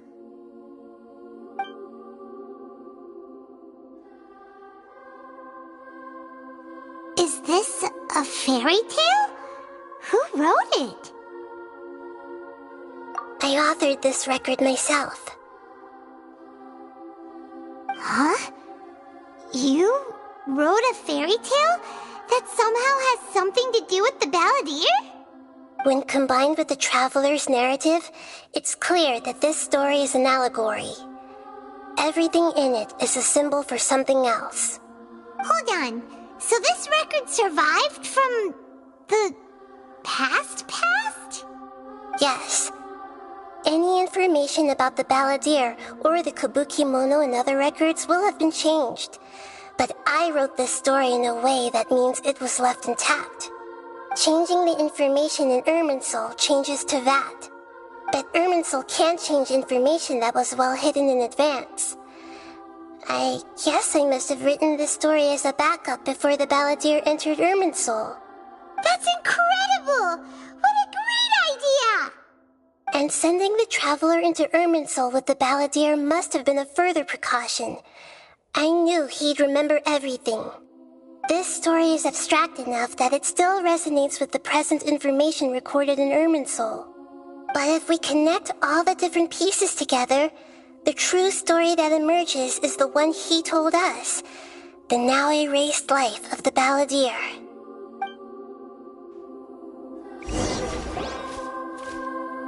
There was once a lone monster draped in fox fur. The monster found a family of foxes, joined them, and they became friends. The monster lived with the family day and night, and everyone treated it as one of their own. Once in a while, the monster would take off its fox fur at night and lament to itself as it gazed at its reflection in the water. I am a monstrosity, yet they are too foolish to see it. I pity them. But the monster soon found solace when another came to live among the foxes who was not their kin. A kitten, carved from the wood of a white tree who had been abandoned by the humans. The kitten too wished to become a fox, but its tail was too slender and it could not grow a coat of richly colored fur. Yet when the other foxes saw this, they spoke words of comfort to the kitten. Even without a tail and fur like ours, you are still one of us. Furious at this happy resolution, the monster lit a fire on the mountain. The terrified animals panicked as the fire spread. The only way to extinguish the flames was to make a sacrifice. A gray fox stood up and addressed the monster. It said, "You are the cleverest among us. Surely you can help us find a way to solve this." The monster smiled, led the fox toward the fire, and murdered it. The gray fox's heart was turned into a beautiful drop of water, clear, spotless, and pure. The monster gave the heart of water to the kitten, telling him, "The foxes have decided. You are the one who must be sacrificed. Take this, quench the flames, and die for your fox kin." The fire was extinguished, but the kitten lived. It left that side of the mountain and found a little bird who had a broken wing. The two promised they would spend their whole lives together, but the little bird did not have long left to live. It passed away soon after. After burying the bird, the kitten left the mountain for good. Never again would it cherish a single creature nor a single blade of grass that stood on that mountain. The kitten spent the nights wandering aimlessly, gnashing its teeth at the moon. How it wished to swallow the moon and devour the moonlight. If the world could only return to darkness, then it would finally be peaceful and content. I will become the new moon, the answer to everything. Then, no one will know that there were once birds, foxes, and cats in this world. And no one can know that they were different.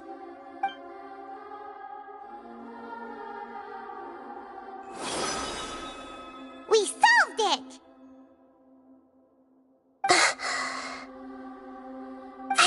remember now. This is not just the Balladeer story. It is his very own memories. I made a backup so that it would be preserved no matter what happened. To become a god, he was experimented on and modified countless times.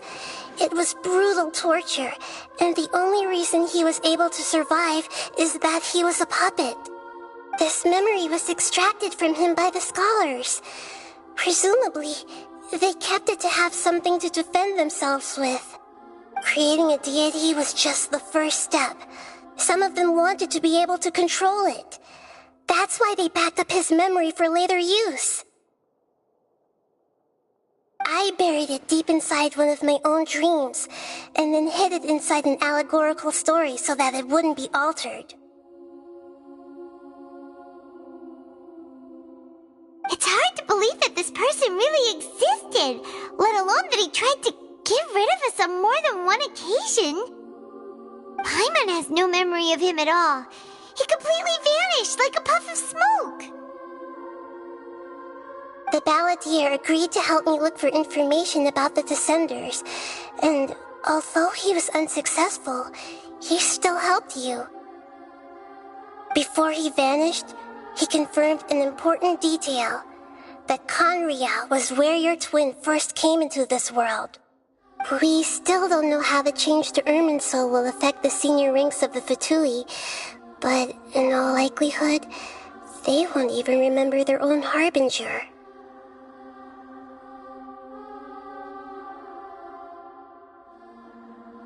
It sounds like Paimon wouldn't like this guy a whole lot if he was still around. But still, Paimon doesn't like the way it all ended that much better. This is why wisdom alone cannot answer all our questions. We look, we see, and we comprehend, but the question still troubles us. So the answer is not everything. People yearn to find the truth and then conquer the troubles they face. When you give someone the truth, you give them a chance to choose their own destiny. To others looking on, this may seem like a pointless endeavor, but for him, the chance to act on his desire to disappear must have meant a lot. Never forget that even when we walk beneath dark clouds along a road filled with suffering, the light of wisdom is always there, guiding us toward a better destination.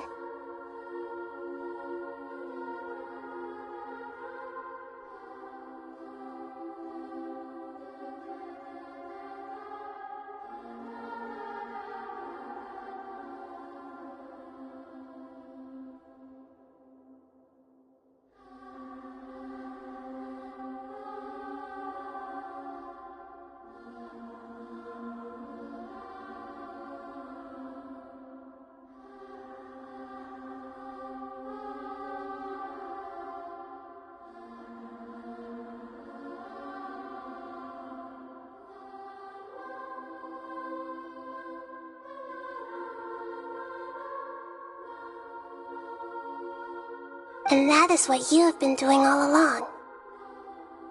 Yeah, Nahita's right. Cheer up.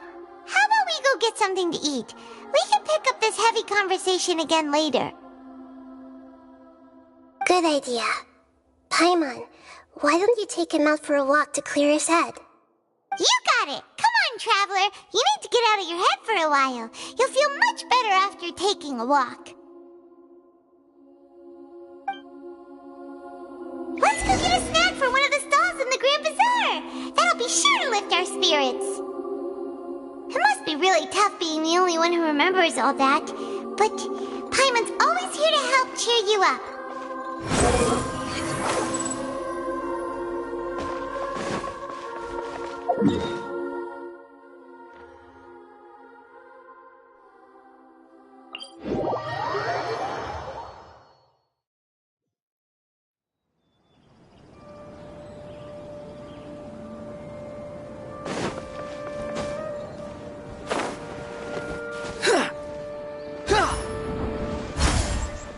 Squall Fury!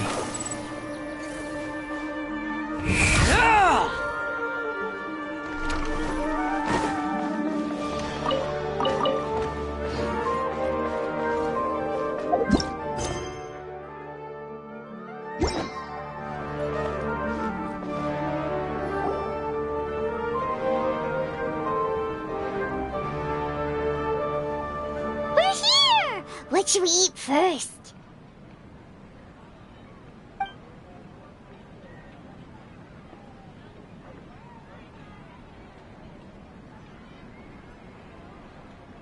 Hey, are you gonna answer or what?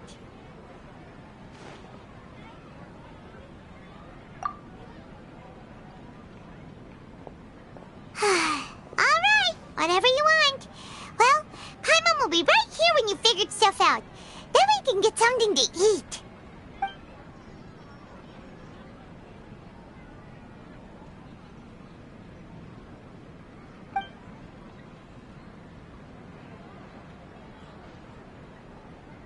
What is it? Have you figured it all out?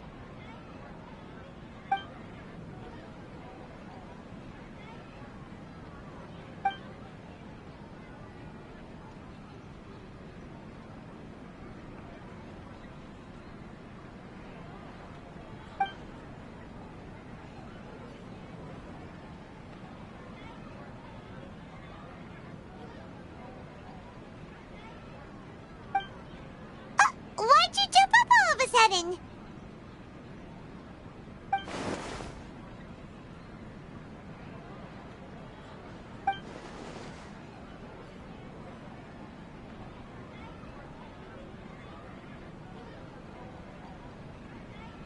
Excuse me, boss. There seems to be a small problem with the last bill. Look, here.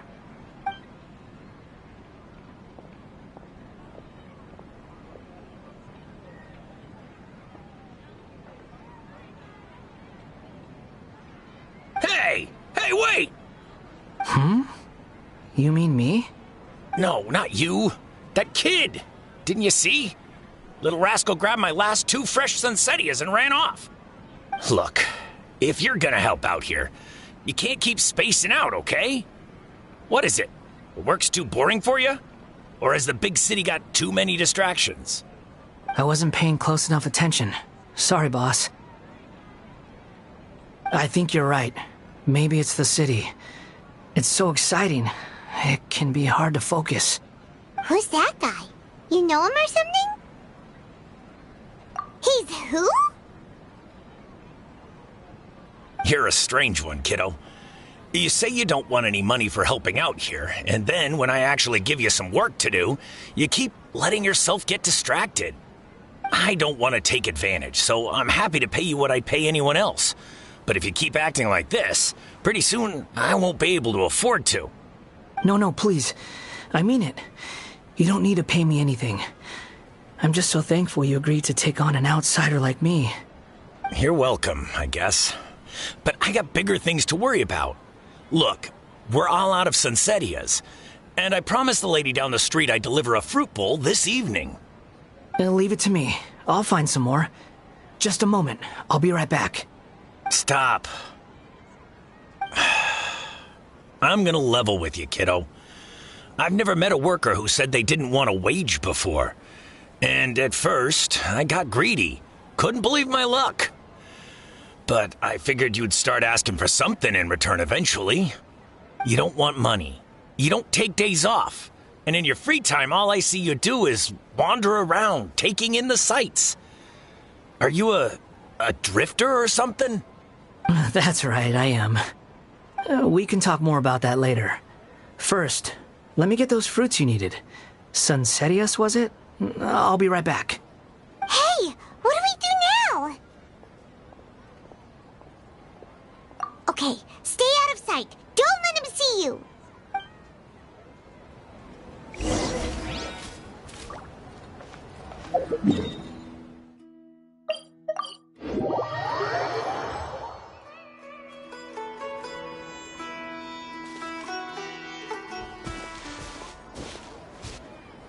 Yeah, this'll do.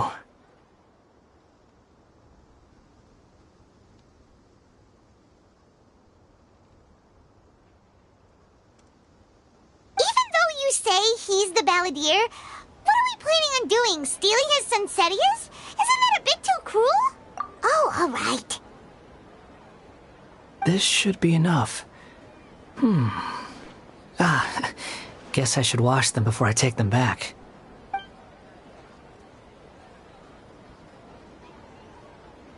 Huh? You two over there. Is there something I can help you with? He spotted us! You've been following me all the way from the city. I'd have to be blind not to notice. Have we met before? No, we haven't met.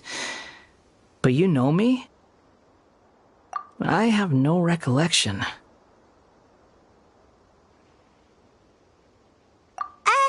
Are you absolutely sure? Sorry, but I just can't take your word for it.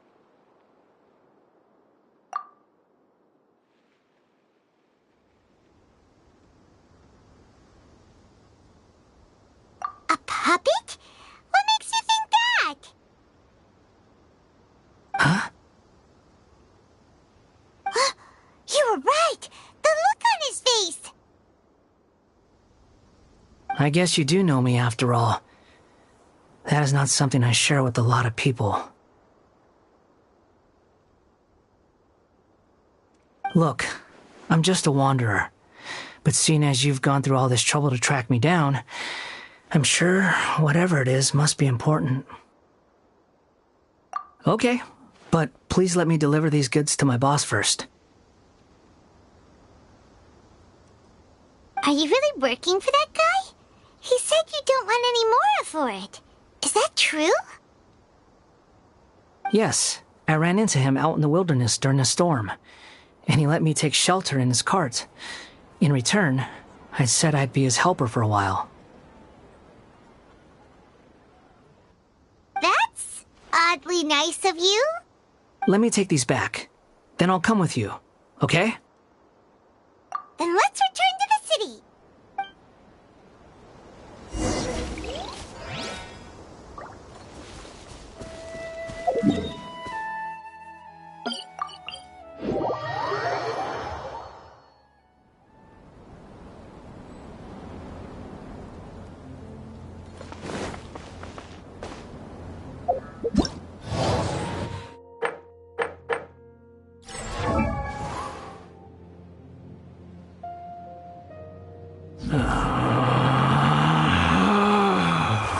Relax.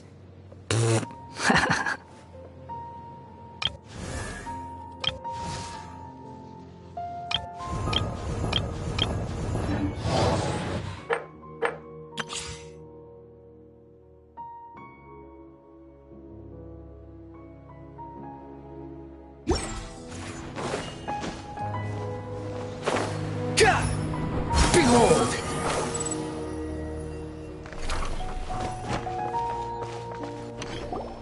Here you go, boss. I'll leave them right here. Oh, you really went and picked some more. Who are these two? Something's come up, and they need to borrow me. Sorry, boss. I'm afraid I'll be away from the stall for a while. I was just about to pay you anyway. Go wherever you want, kid. Don't waste your time here. What? I get it, okay? You just wanted to help me out, to thank me for giving you shelter from the rain that day. Even then, I don't understand why you're so adamant that you don't want any pay for it. But look, it was pouring down, and there you were, sauntering along without a care in the world, like you had nowhere to be and didn't even care that it was raining. Imagine you were me for a second. It's a little weird, right? Why is this guy traveling during a rainstorm if he's not trying to get somewhere? And why is he taking a shortcut through the open country if he's not even in a hurry? But anyway, taking you in didn't put me out even slightly. You don't owe me a thing for it. Certainly not all this. Your time is valuable. You know, you should go live your life. But I don't...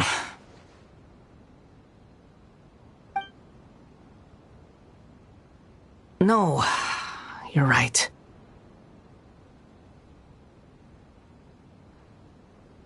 Then I suppose this is where we say goodbye. Thank you again for taking me into the city. Don't mention it, kiddo. I've run into all kinds of characters over the years. I just hope you find your path. Thank you.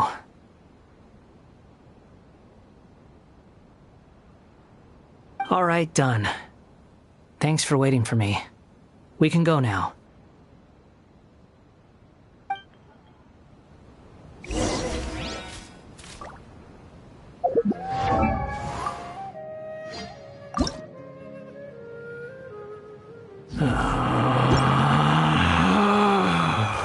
Relax.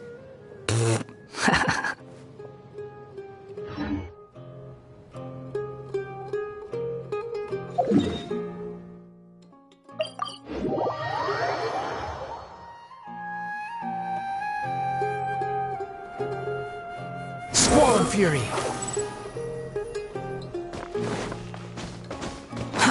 Too slow.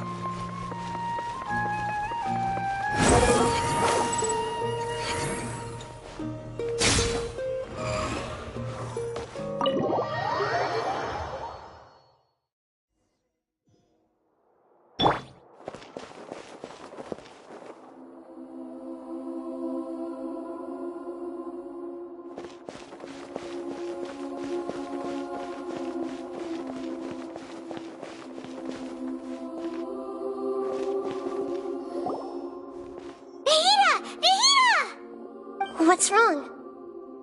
Huh? Are you? Hello. I do apologize for the sudden intrusion. We found this guy in the street, but he doesn't seem to remember anything. So, yeah, quite an eventful walk.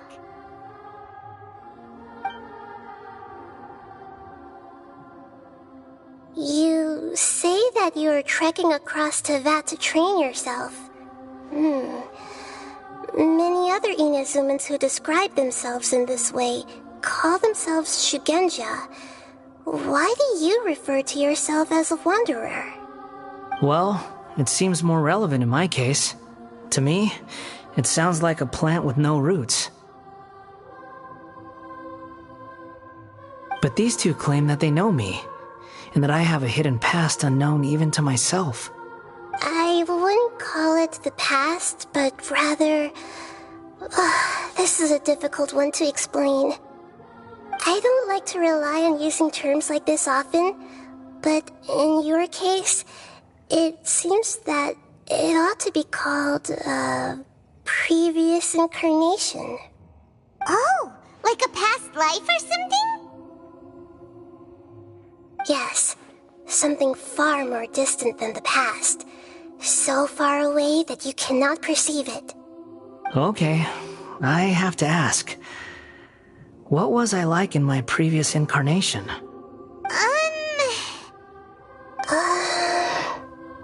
Oh, okay. I see. You want to tell me, but you can't bring yourselves to say it. Looks like I didn't have the most wonderful existence in my previous incarnation.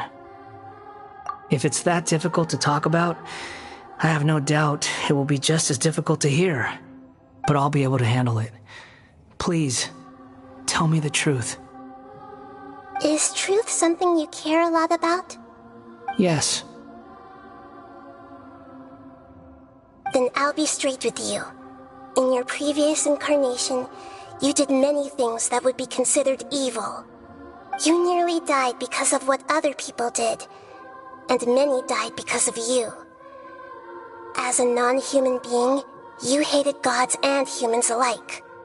You drifted from place to place, never able to settle, even where you found status and identity. You adamantly believed that you were missing a heart. Actions rooted in persistence sometimes bear bitter fruit. Sometimes, you have to let parts of yourself go, or you'll never be happy.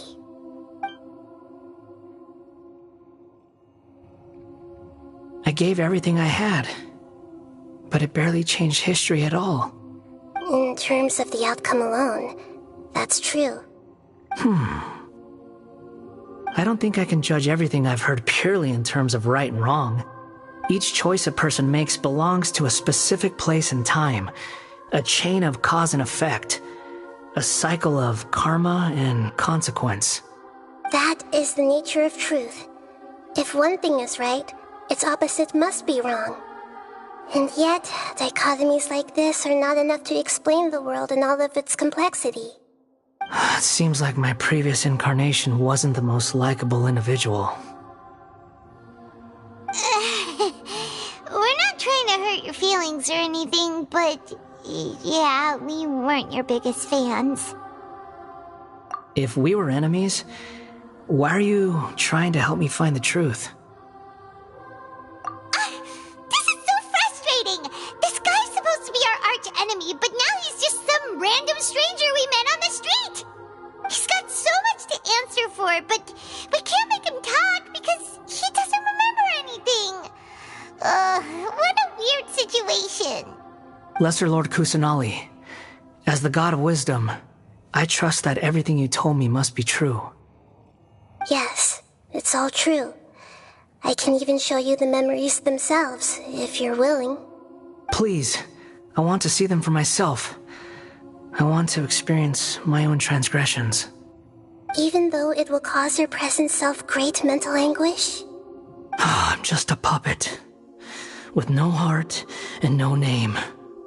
There is nothing in this world for me to cling to fill the void within me. Except maybe these sins that can never be undone. Very well. As you wish. Wait, shouldn't we go with him? This one's kind of on us for bringing him here. Don't worry. Whatever danger I might face, it's my burden to bear. Traveler, could I ask you to supervise him on my behalf? Oh, good point. Given your, unique situation, we'd better keep an eye on you. Understood. Thank you. Now, prepare yourselves, everyone.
This looks like Inazuma. Right now, you're in a dream I created using information extracted from your memories. These memories will show you the raw truth, but be aware that enemies may react just like in the real world. Please be careful. Sounds like an immersive experience. It's a good thing we came along. You don't need to do this for me. I don't deserve your protection. We never give up halfway. Well, we had to once, but that was your doing. All right. Thanks. Wanderer, this is the Shake Pavilion. In your Balladeer incarnation, this is where the Electro Archon placed you after your creation. You had a great many memories here. Is that because this is kind of like his birthplace? You could say that, in a sense. You'll see why shortly. I hear footsteps. This place is huge. I can't believe the landslide didn't fill it in. I wonder who built it. The Crystal Marrow Miners? No, there's no way. Look at this exquisite construction work, and so well preserved, too. No mining crew would be capable of this. There's someone passed out on the ground. Who are you? You're awake. What happened? How'd you get stuck here? Are you injured? Huh. Not a scratch. And these fine clothes. Who are you? This man is Katsuragi, deputy to Torichiyo's adopted son, Mikoshi Nagamasa. He found the balladeer in Shake Pavilion and took him back to Tatarasuna. And the rest is history. Well, it used to be. In the original version of events, Katsuragi was ultimately killed by Nagamasa. Let me get you out of here. Our people are nearby. Hang in there. During the Tatarasuna incident, Niwa was murdered by the doctor disguised as a mechanic. The balladeer, then known as the Kabukimono, disappeared not long after. As the second in command at Tatarasuna, responsibility for what had happened fell to Mikoshi Nagamasa. But Katsuragi had sworn lifelong loyalty to Nagamasa after the latter had once saved his life. At Katsuragi's insistence, Nagamasa killed him to put an end to the Tatarasuna incident.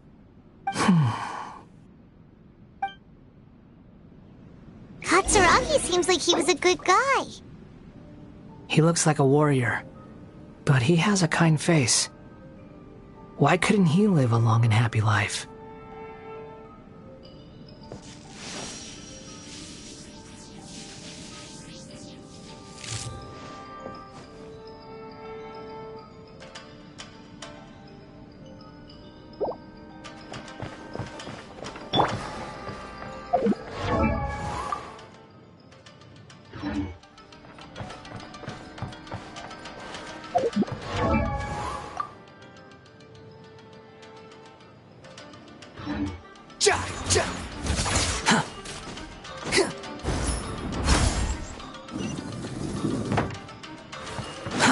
Too slow.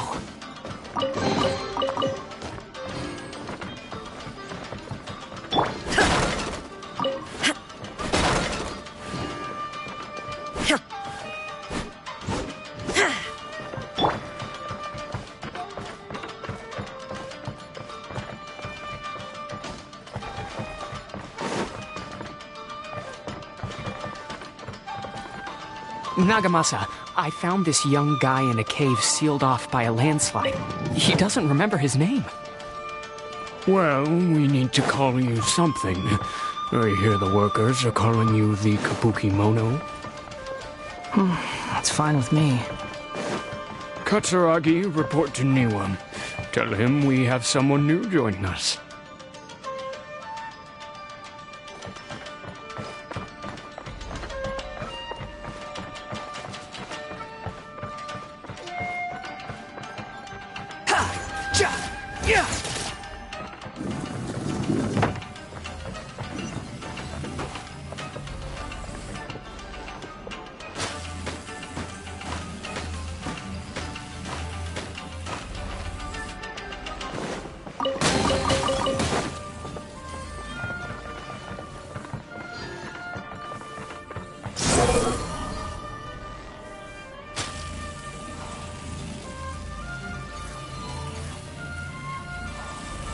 Upon the gale.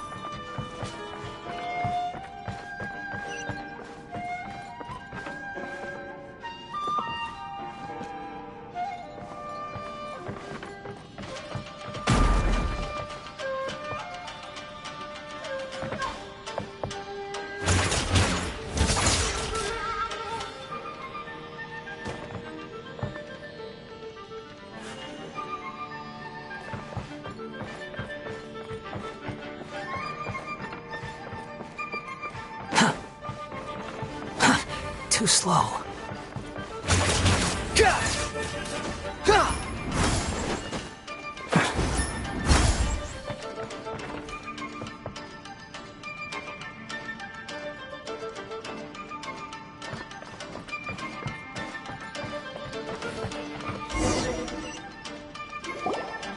Huh? What are we doing back here? Whoa, this is where you were born? It's pretty, but there's nobody here. I was abandoned like you. I lived here for a while at first, but there's nothing for us here. We can't stay. Okay. I heard my mom and dad used to make swords, but the factory manager died, and then my dad got sick.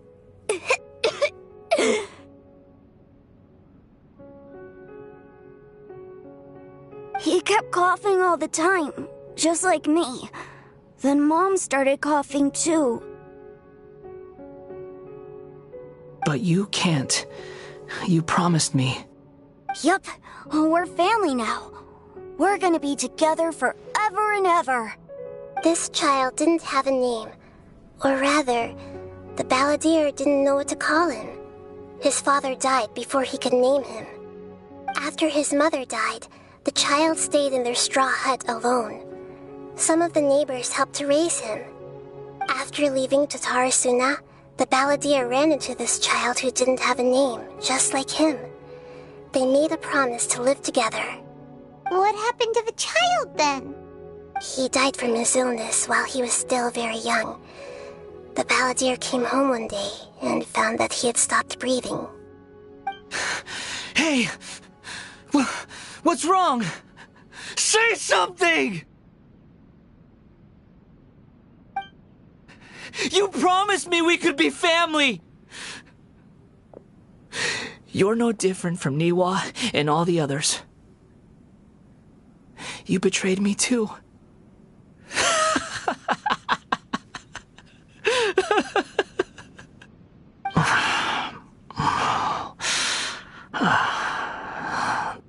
The voices have gone. It looks like the memory ends here. Let's keep going.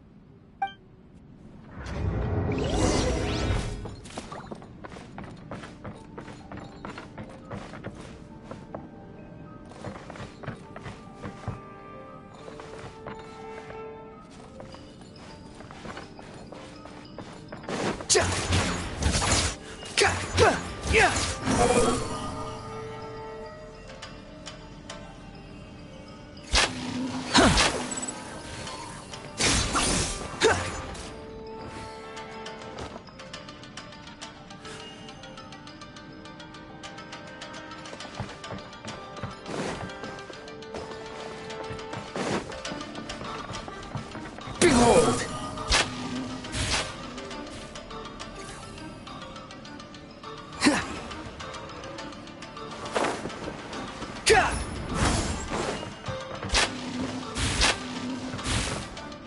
Squall Fury!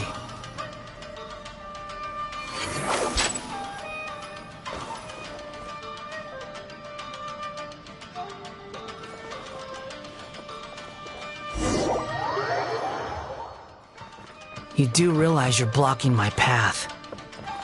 I come not to obstruct you. I've been waiting. What you are truly is a weapon. One that could be wielded with an iron will. Or you could continue to drift aimlessly. Are you trying to win me over? The long-fated rebellion has begun. Why not take your place at the banquet and join those who shall feast? Illusion shut! Everyone hold hands!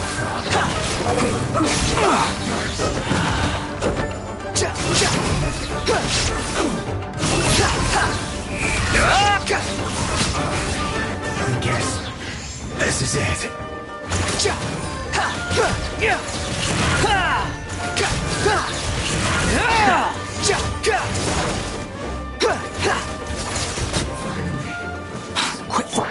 Shine down!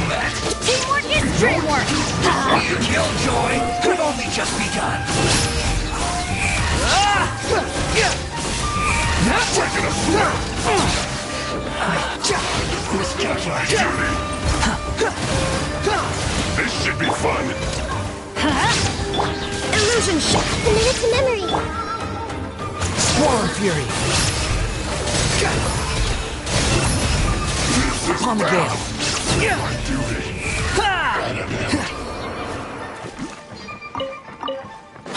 following me.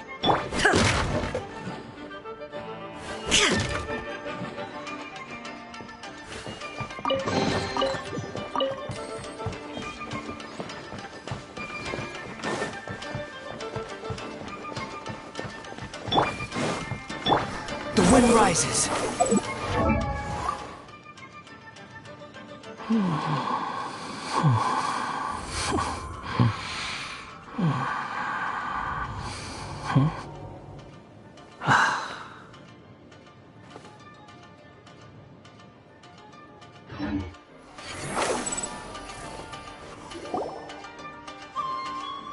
This place is dark. Paimon knows this place. It's the Delusion Factory in Inazuma. In the original version of events, the Traveler once encountered the Balladeer here. Such a creepy atmosphere.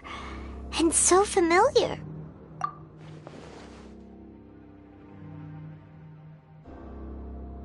Hey, look over there! Well, well, my fair lady. Is this rundown factory and these incompetent fools all for me? Wow. You shouldn't have.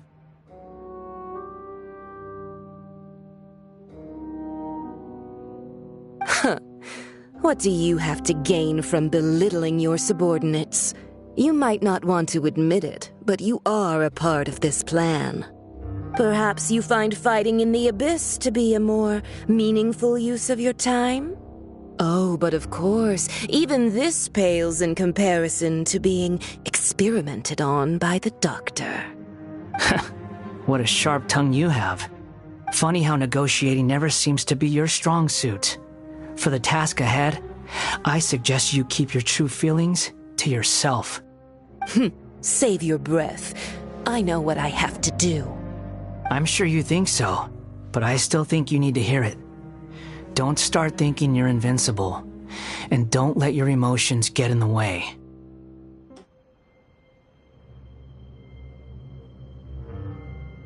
Surely you're not worried about me. I just can't have you getting in my way. You and Child never fail to find ways to complicate things. I'm merely lighting a little fire in this chaotic nation. But you, being tossed out like trash, must make you want to destroy it completely. Do you remember the last time you were here? That was a lot of swordsmiths you killed. I'm sure the descendants of the Raiden Gokaden are still suffering the consequences now. Look at you. Oh, don't get so sentimental. Now, give that poor little tongue of yours a rest and stop pretending like you're above everyone else. Bye then. See you at the victory feast. Poor little tongue? She's playing with fire talking to me like that. Who does she think she is? Forget it.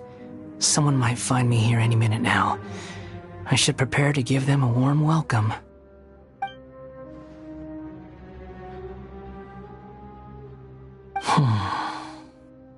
The plot does not end here. There is more of this story to come. Wanderer, are you able to continue? Yes. Please don't worry about me. Why are you staring at me in silence? Can't you think of a nicer way to express yourself? I'm under no obligation to be nice to you. Besides, I thought nothing mattered to you except results in your own interests. Isn't that right, witch? Muddle-headed puppet. You're only number 6 because you can take more abuse than other humans. Do you really count that as an asset? You're about as much fun to be around as a raging inferno. But before we murder each other, it'd be best if we finish our duties. Bow your head! Nothing worth mentioning. Sunshine down!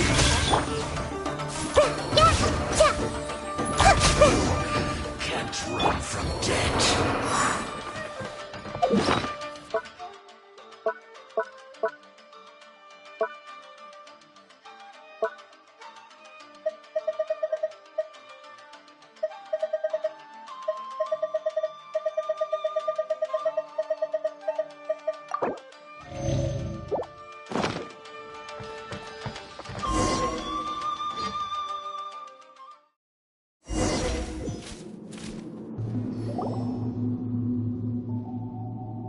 Looks like we have arrived in Sumeru. Is that? Considering that Amorta's sage, Nafis, refused to join this project, I'll take part in the experiment in his place. Welcome. I look forward to a fruitful collaboration. When do we start? You seem impatient. You should know that becoming a god is far from a trivial affair. The biological transformation is a lengthy process. As such, I too would recommend that we commence as soon as possible. In the event that a successful connection is established, his body will become permanently bound to the machine, and he will be unable to move independently of it. Nothing worse than what I've been through before then, Doctor. You were the most resilient test subject I ever came across. Thanks to you, I was able to garner a great deal of information. Alas, after that, you were under orders to remain in the abyss. We barely saw each other, and it became difficult to further refine the knowledge I had gained. That was gracefully worded. Ever wonder what they think if they knew that nothing matters to you, apart from your crazy experiments? I suggest you speak to me in a more respectful tone, Scaramouche. The mere fact of your utility does not make you indestructible. The doctor again? That was uncomfortable to watch. That person gives off a very sinister energy. It's normal for him to give you the creeps. He scares the bejeebers out of Paimon. Let's move on.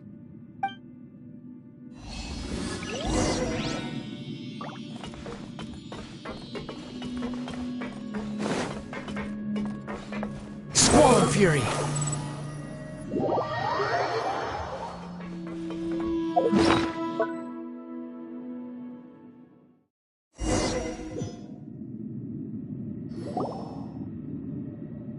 You're a god. Do you think I'm evil? If you accept that he is you, just as you are you, then yes, you are evil. In your eyes, are there any differences between humans and puppets? Do you think there are any differences between your present self and your previous and future incarnations? If not, then what are the differences between humans and puppets? Whoever has tasted the joys and sorrows of life in the human realm is human.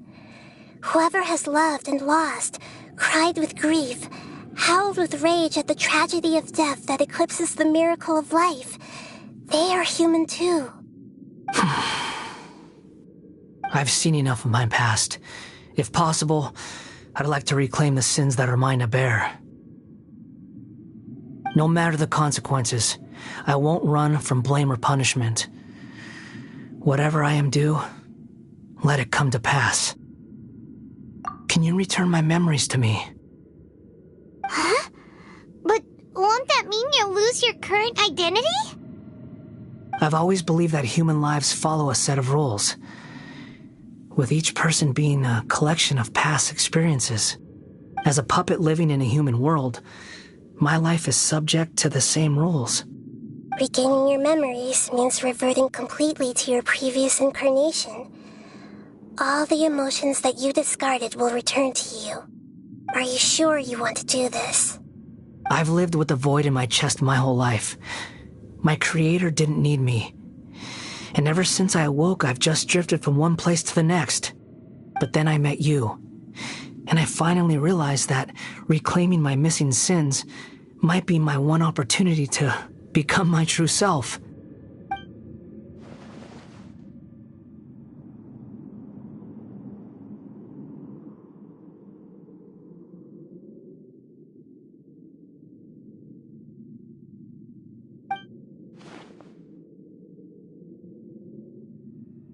I've always felt I have an innate tendency to yearn for something more, in a way that goes deeper than for most people. But for all my soul-searching as a Shugenja, I've never fully understood it. Looking at it now, it seems that I brought this curse upon myself. So I beg you, grant me this opportunity to gain a purpose, to change my destiny and end my wandering. Very well. Since your mind is made up, I will return to you that which is yours.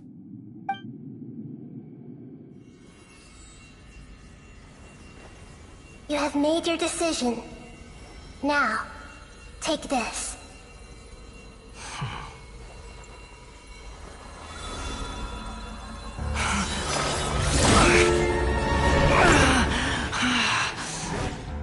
Set him free.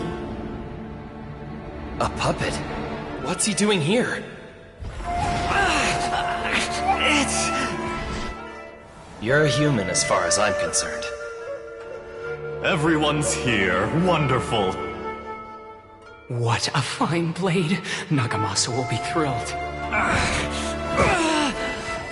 This is my...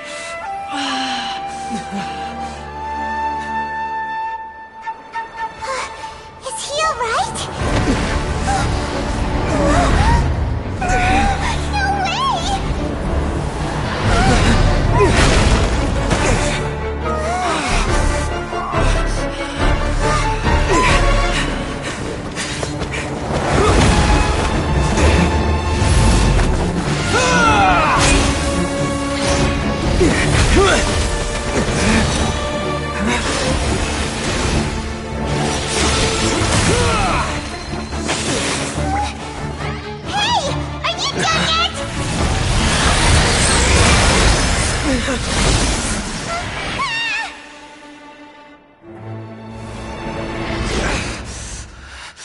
All worthless dross will be purged.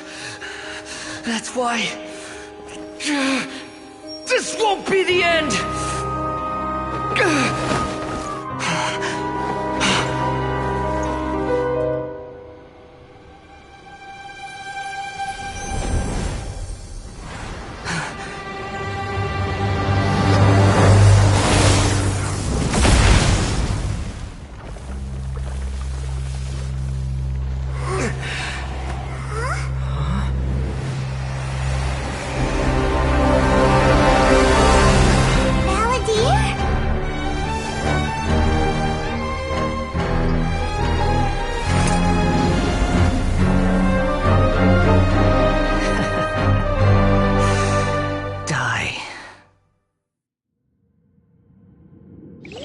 This is trying my patience. Have you got all your memories back now? Have you got any more stupid questions? Behold! Insignificant past!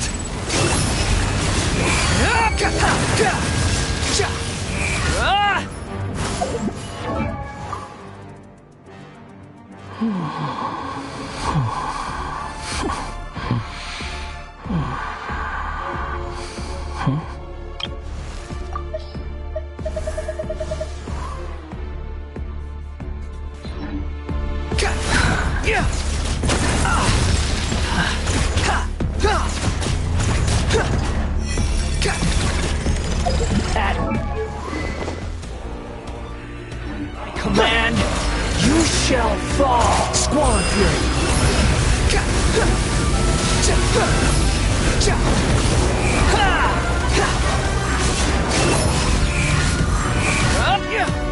Insignificant past! Behold!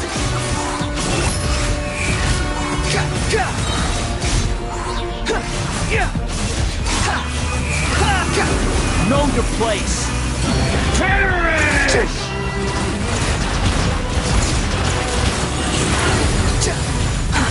Too slow.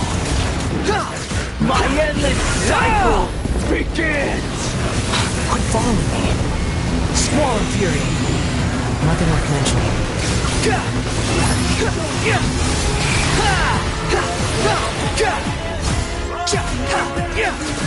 Insignificant past!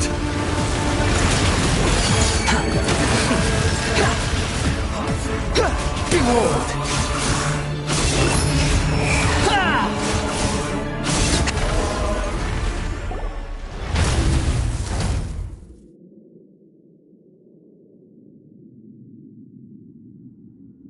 imbecile! Get out of my sight. It disappeared. Did we win? What did you expect? I'd never lose to that. There's the tone of voice again. You're definitely back to your old self. Wait, but it was you inside that thing too. What have you got to be smug about? Sorry. I'm harsh on myself and everyone else. Just the way I am. You sound like you're concerned about me.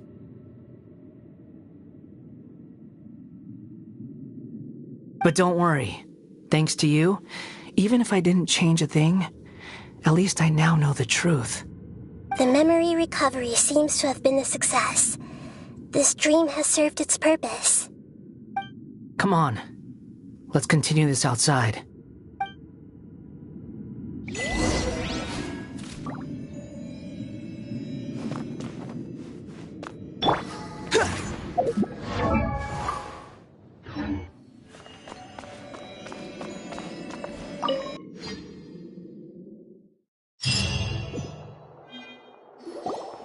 Welcome back, traveler. Paimon, Balladeer. It feels like we just went on a really long journey. Paimon's exhausted. You don't like being addressed by that name? It's fine. But I was just thinking, I should probably change it. After learning about everything the doctor did, there's no way I can carry on using a name connected to him. I'm not planning on returning to the Fatui, and they wouldn't take me back anyway. Recent events will have affected a lot of people, and they might not even remember who the sixth is. So, you're quitting the Fatui for good?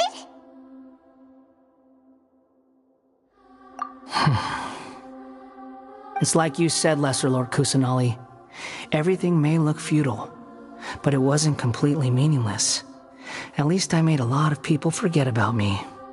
But that doesn't mean your own past has disappeared. Of course. And your main goal, for which you gave up everything you had, you weren't able to achieve it. I hope you can see and understand that.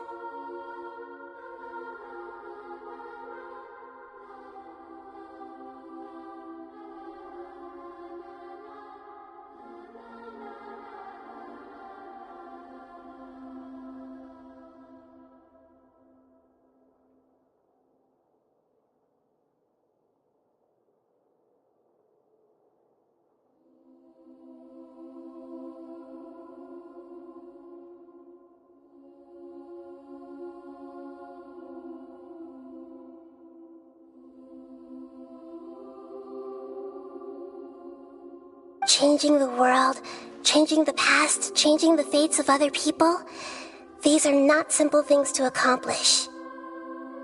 What you are looking for is complete annihilation. But this is just a fantasy. Even if the Balladeer is removed from existence, the world will not heed your will. Indeed. How ridiculous. Do you regret doing all that when you've gotten so little in return? Even if I'm completely worthless, there's nothing in the world worth regretting. Lesser Lord Kusanali, you purposely left that information in Irminsul, didn't you? Yes, and I took pains to make sure that you'd acquire that information naturally. Why would you go to such lengths? You trying to win me over too? In all honesty, your past experiences have made you a useful asset to Sumeru and to me. Winning you over was indeed a part of my plan. But before that, I wanted to tell you the truth about your past. If all I wanted to do was use you, then I'd be no different from the doctor. Very clever. I guess you could say that's one of my virtues. Utility to others is what gives me worth. So if embracing my sins is what it takes to make me useful again, so be it.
Oh, right. I almost forgot. You're the good guys. You're into justice and all that. Sorry if I have a slightly different perspective on things, but I don't feel like I've been duped. The wisest leaders are fated to end up with the best helpers. I can live with that. I'm glad you're able to think of it in that way. Traveler, in the future, I'll continue to search Irminsul more deeply and see what secrets can be uncovered, including the beginning of your twins' journey recorded in Irminsul. What exactly happened before and after that point? I want to know as well.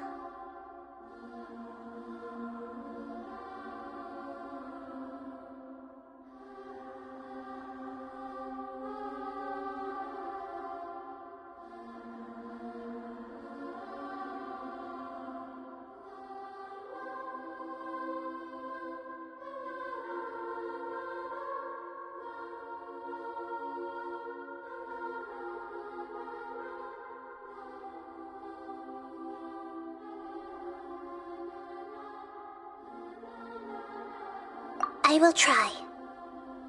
Traveler.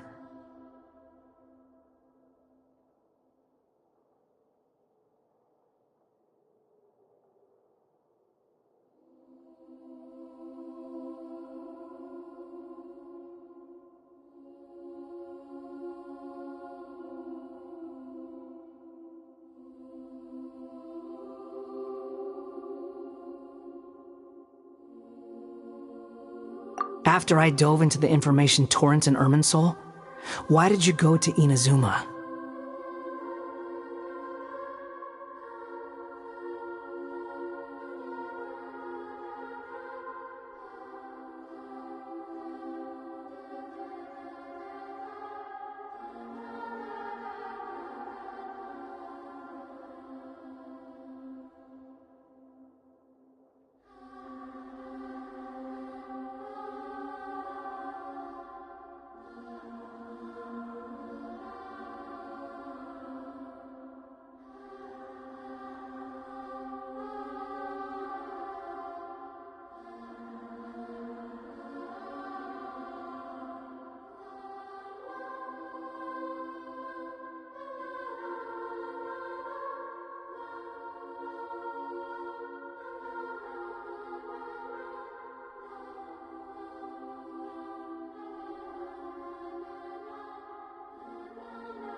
So that's how you found out whose fate had changed.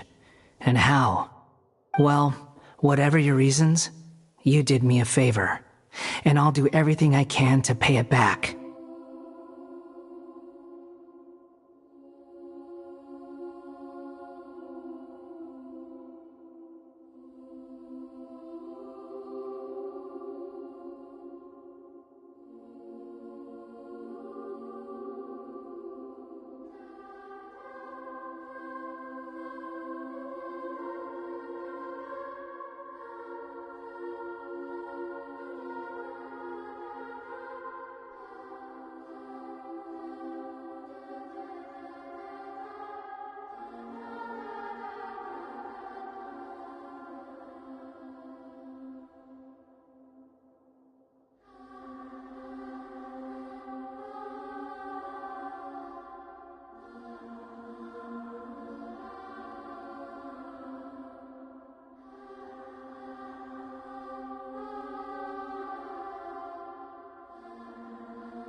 Borrowing and returning are the only real relationships between individuals.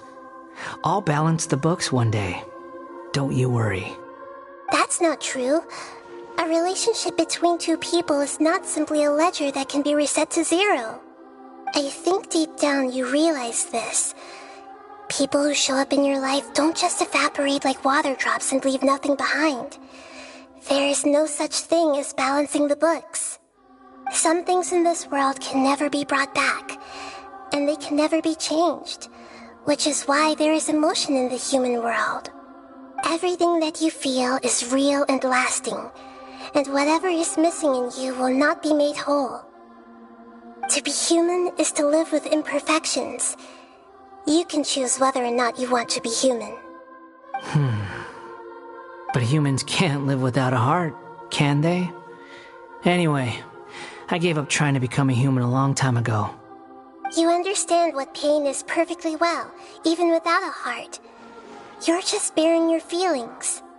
The past is set in stone, but you can keep moving on. And the longer your future lasts, the shorter your past will become, until one day, it is but a tiny fraction of your life. Sounds like you've got a future planned out for me.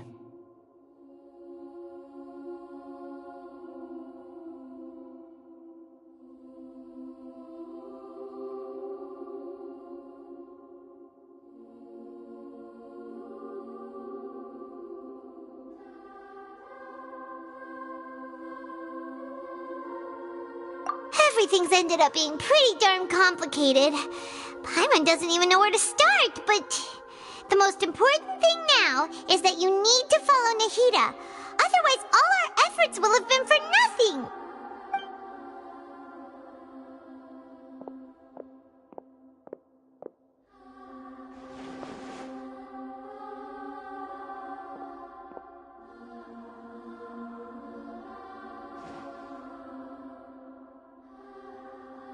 Then I guess I'll be helping you from behind the scenes from now on. I'm glad that you've accepted our proposal. Why don't you choose a new name to celebrate? Ooh! Paimon wants to pick an ugly nickname for you, too!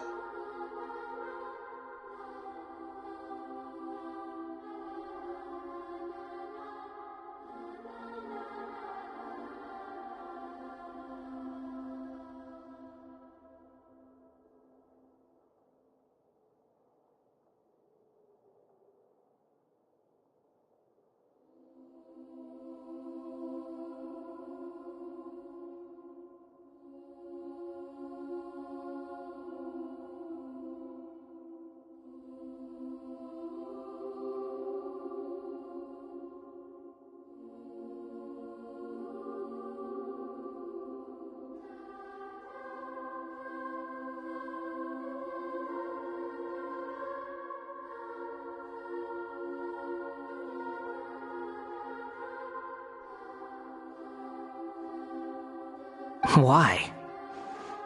Because Paimon still doesn't like you that much. Then I hope we don't see much of each other in the future. A name is life's first gift. You didn't say it out loud, but I know that's what you're thinking. The Traveler and Paimon have helped you a lot. If you can't decide on a new name, maybe you can ask them for ideas.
those nicknames. If it's a serious name you're after, it's all yours.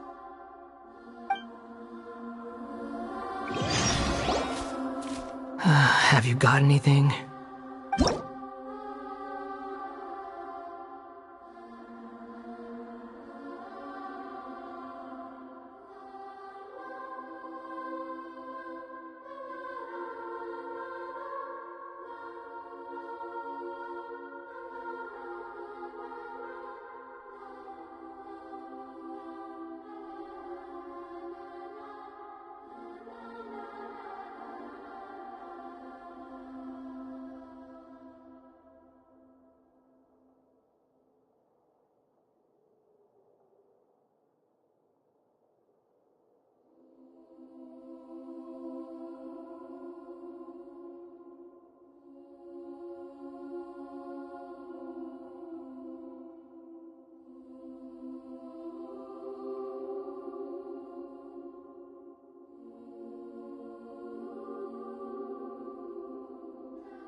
Are you sure?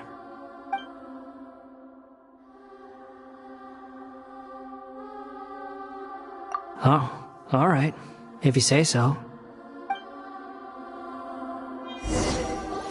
There. Now you have a name of your own. What about a nickname? Are you done yet?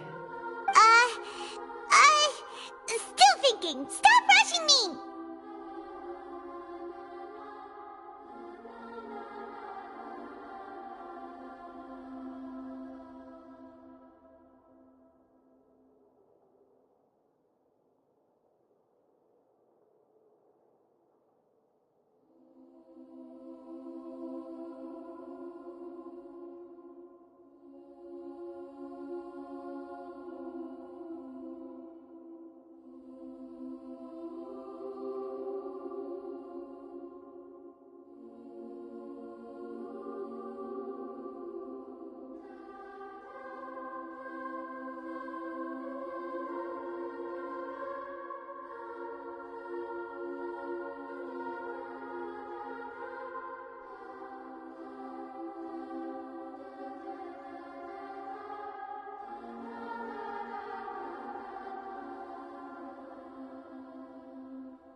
Take your time.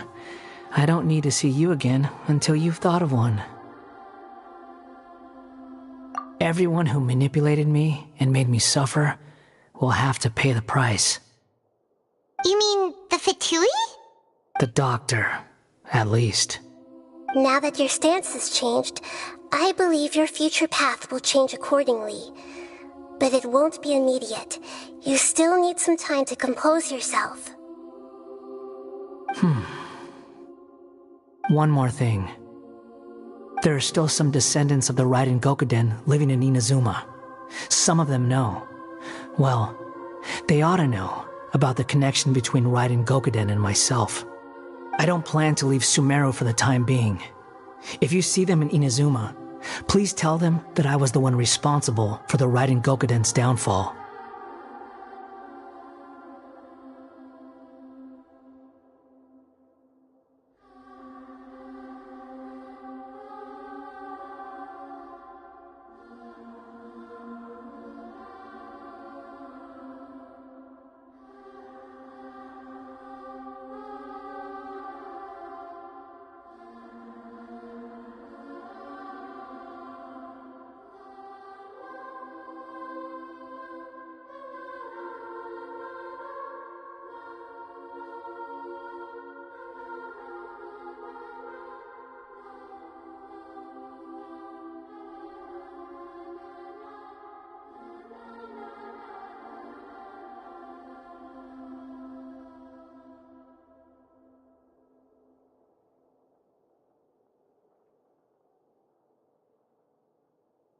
Even though the events have been erased from the world, they still deserve to know the truth.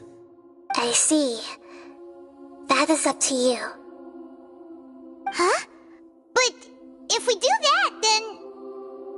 It's fine. Let them stab their blades into my chest if they so desire. Maybe that's how it always should have been.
No nonsense.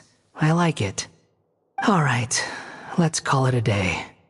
Goodbye, wise deity. And you too. He's gone!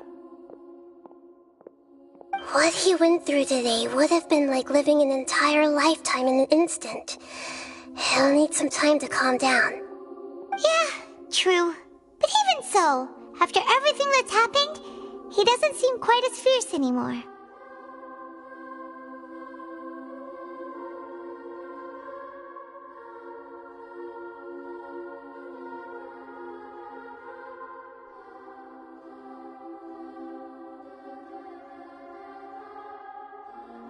So we can finally go eat? Paimon is starving. Thank you both. I hope you will find somewhere nice to go and relax for a while.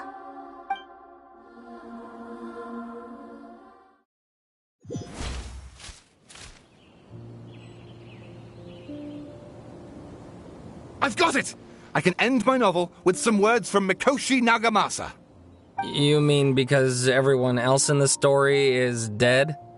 Yeah, I heard that Mikoshi Nagamasa died at a ripe old age. He's the perfect fit to be the narrator of the epilogue.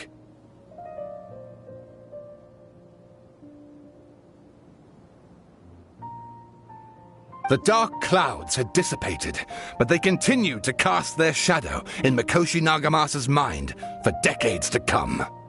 Then, one night, as an old man, he had a dream. On the night when that prized blade, the Daitatara Nagamasa, was forged, the people rejoiced, and there was painting, dancing, and drinking. All these expressions of joy melted down in the furnace fire and turned into red clouds that rallied around the final sunrise that Mikoshi Nagamasa saw in his lifetime.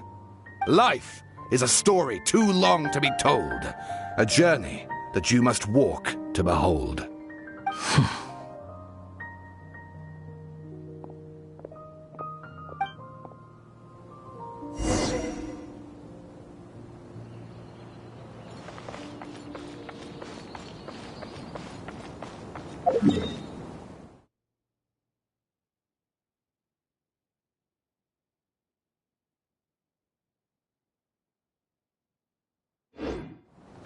The wind rises upon the gale.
Are you sure it has to be me? Fine. Let's get this over with. Stay close and you will live. I've been waiting for you for ages. You want me on your team?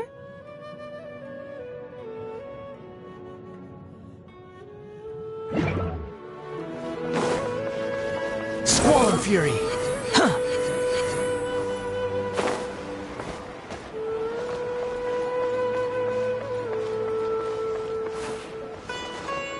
The wind rises.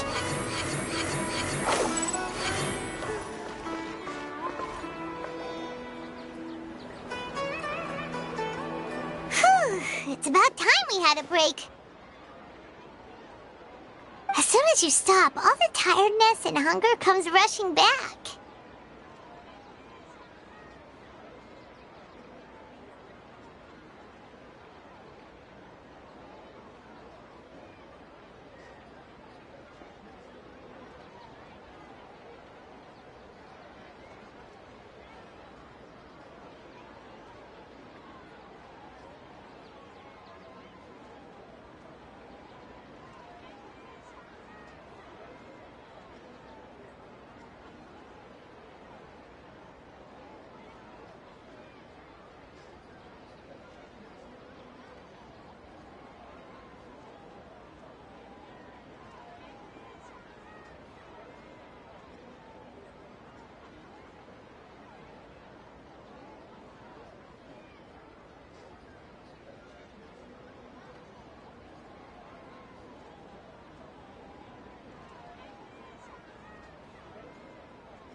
Look at the vase!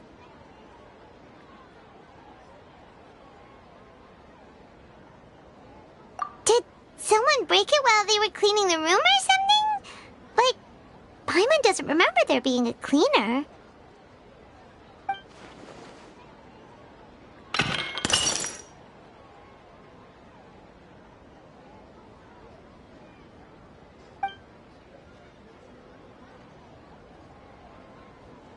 You sound lost and confused.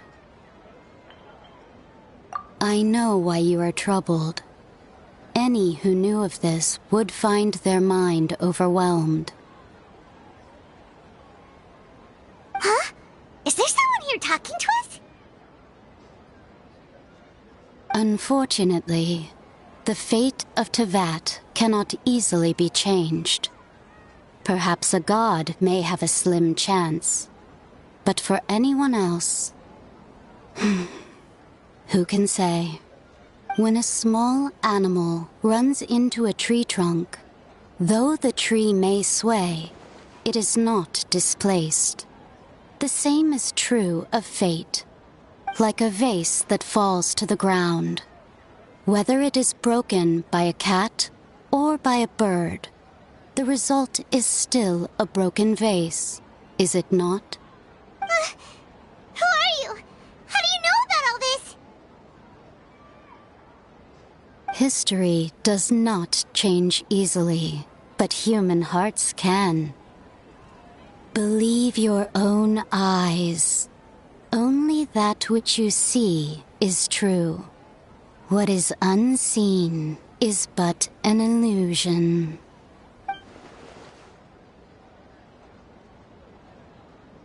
The voice has disappeared.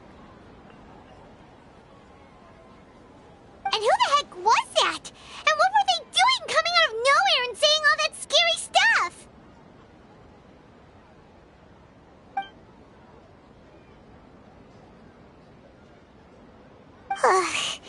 Anyway, that vase is still lying there broken on the ground. Should Paimon go get someone to clean it up? It feels wrong just leaving it there. Just a moment. Paimon will be right back.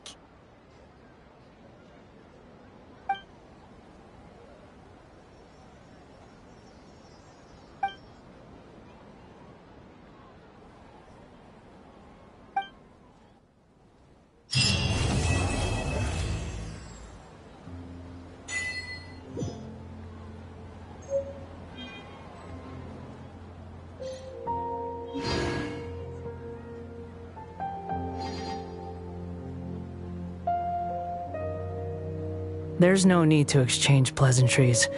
It's rather pathetic to force a conversation just to occupy silence.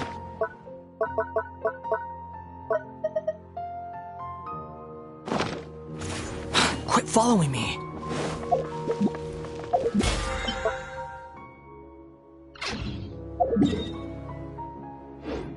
you.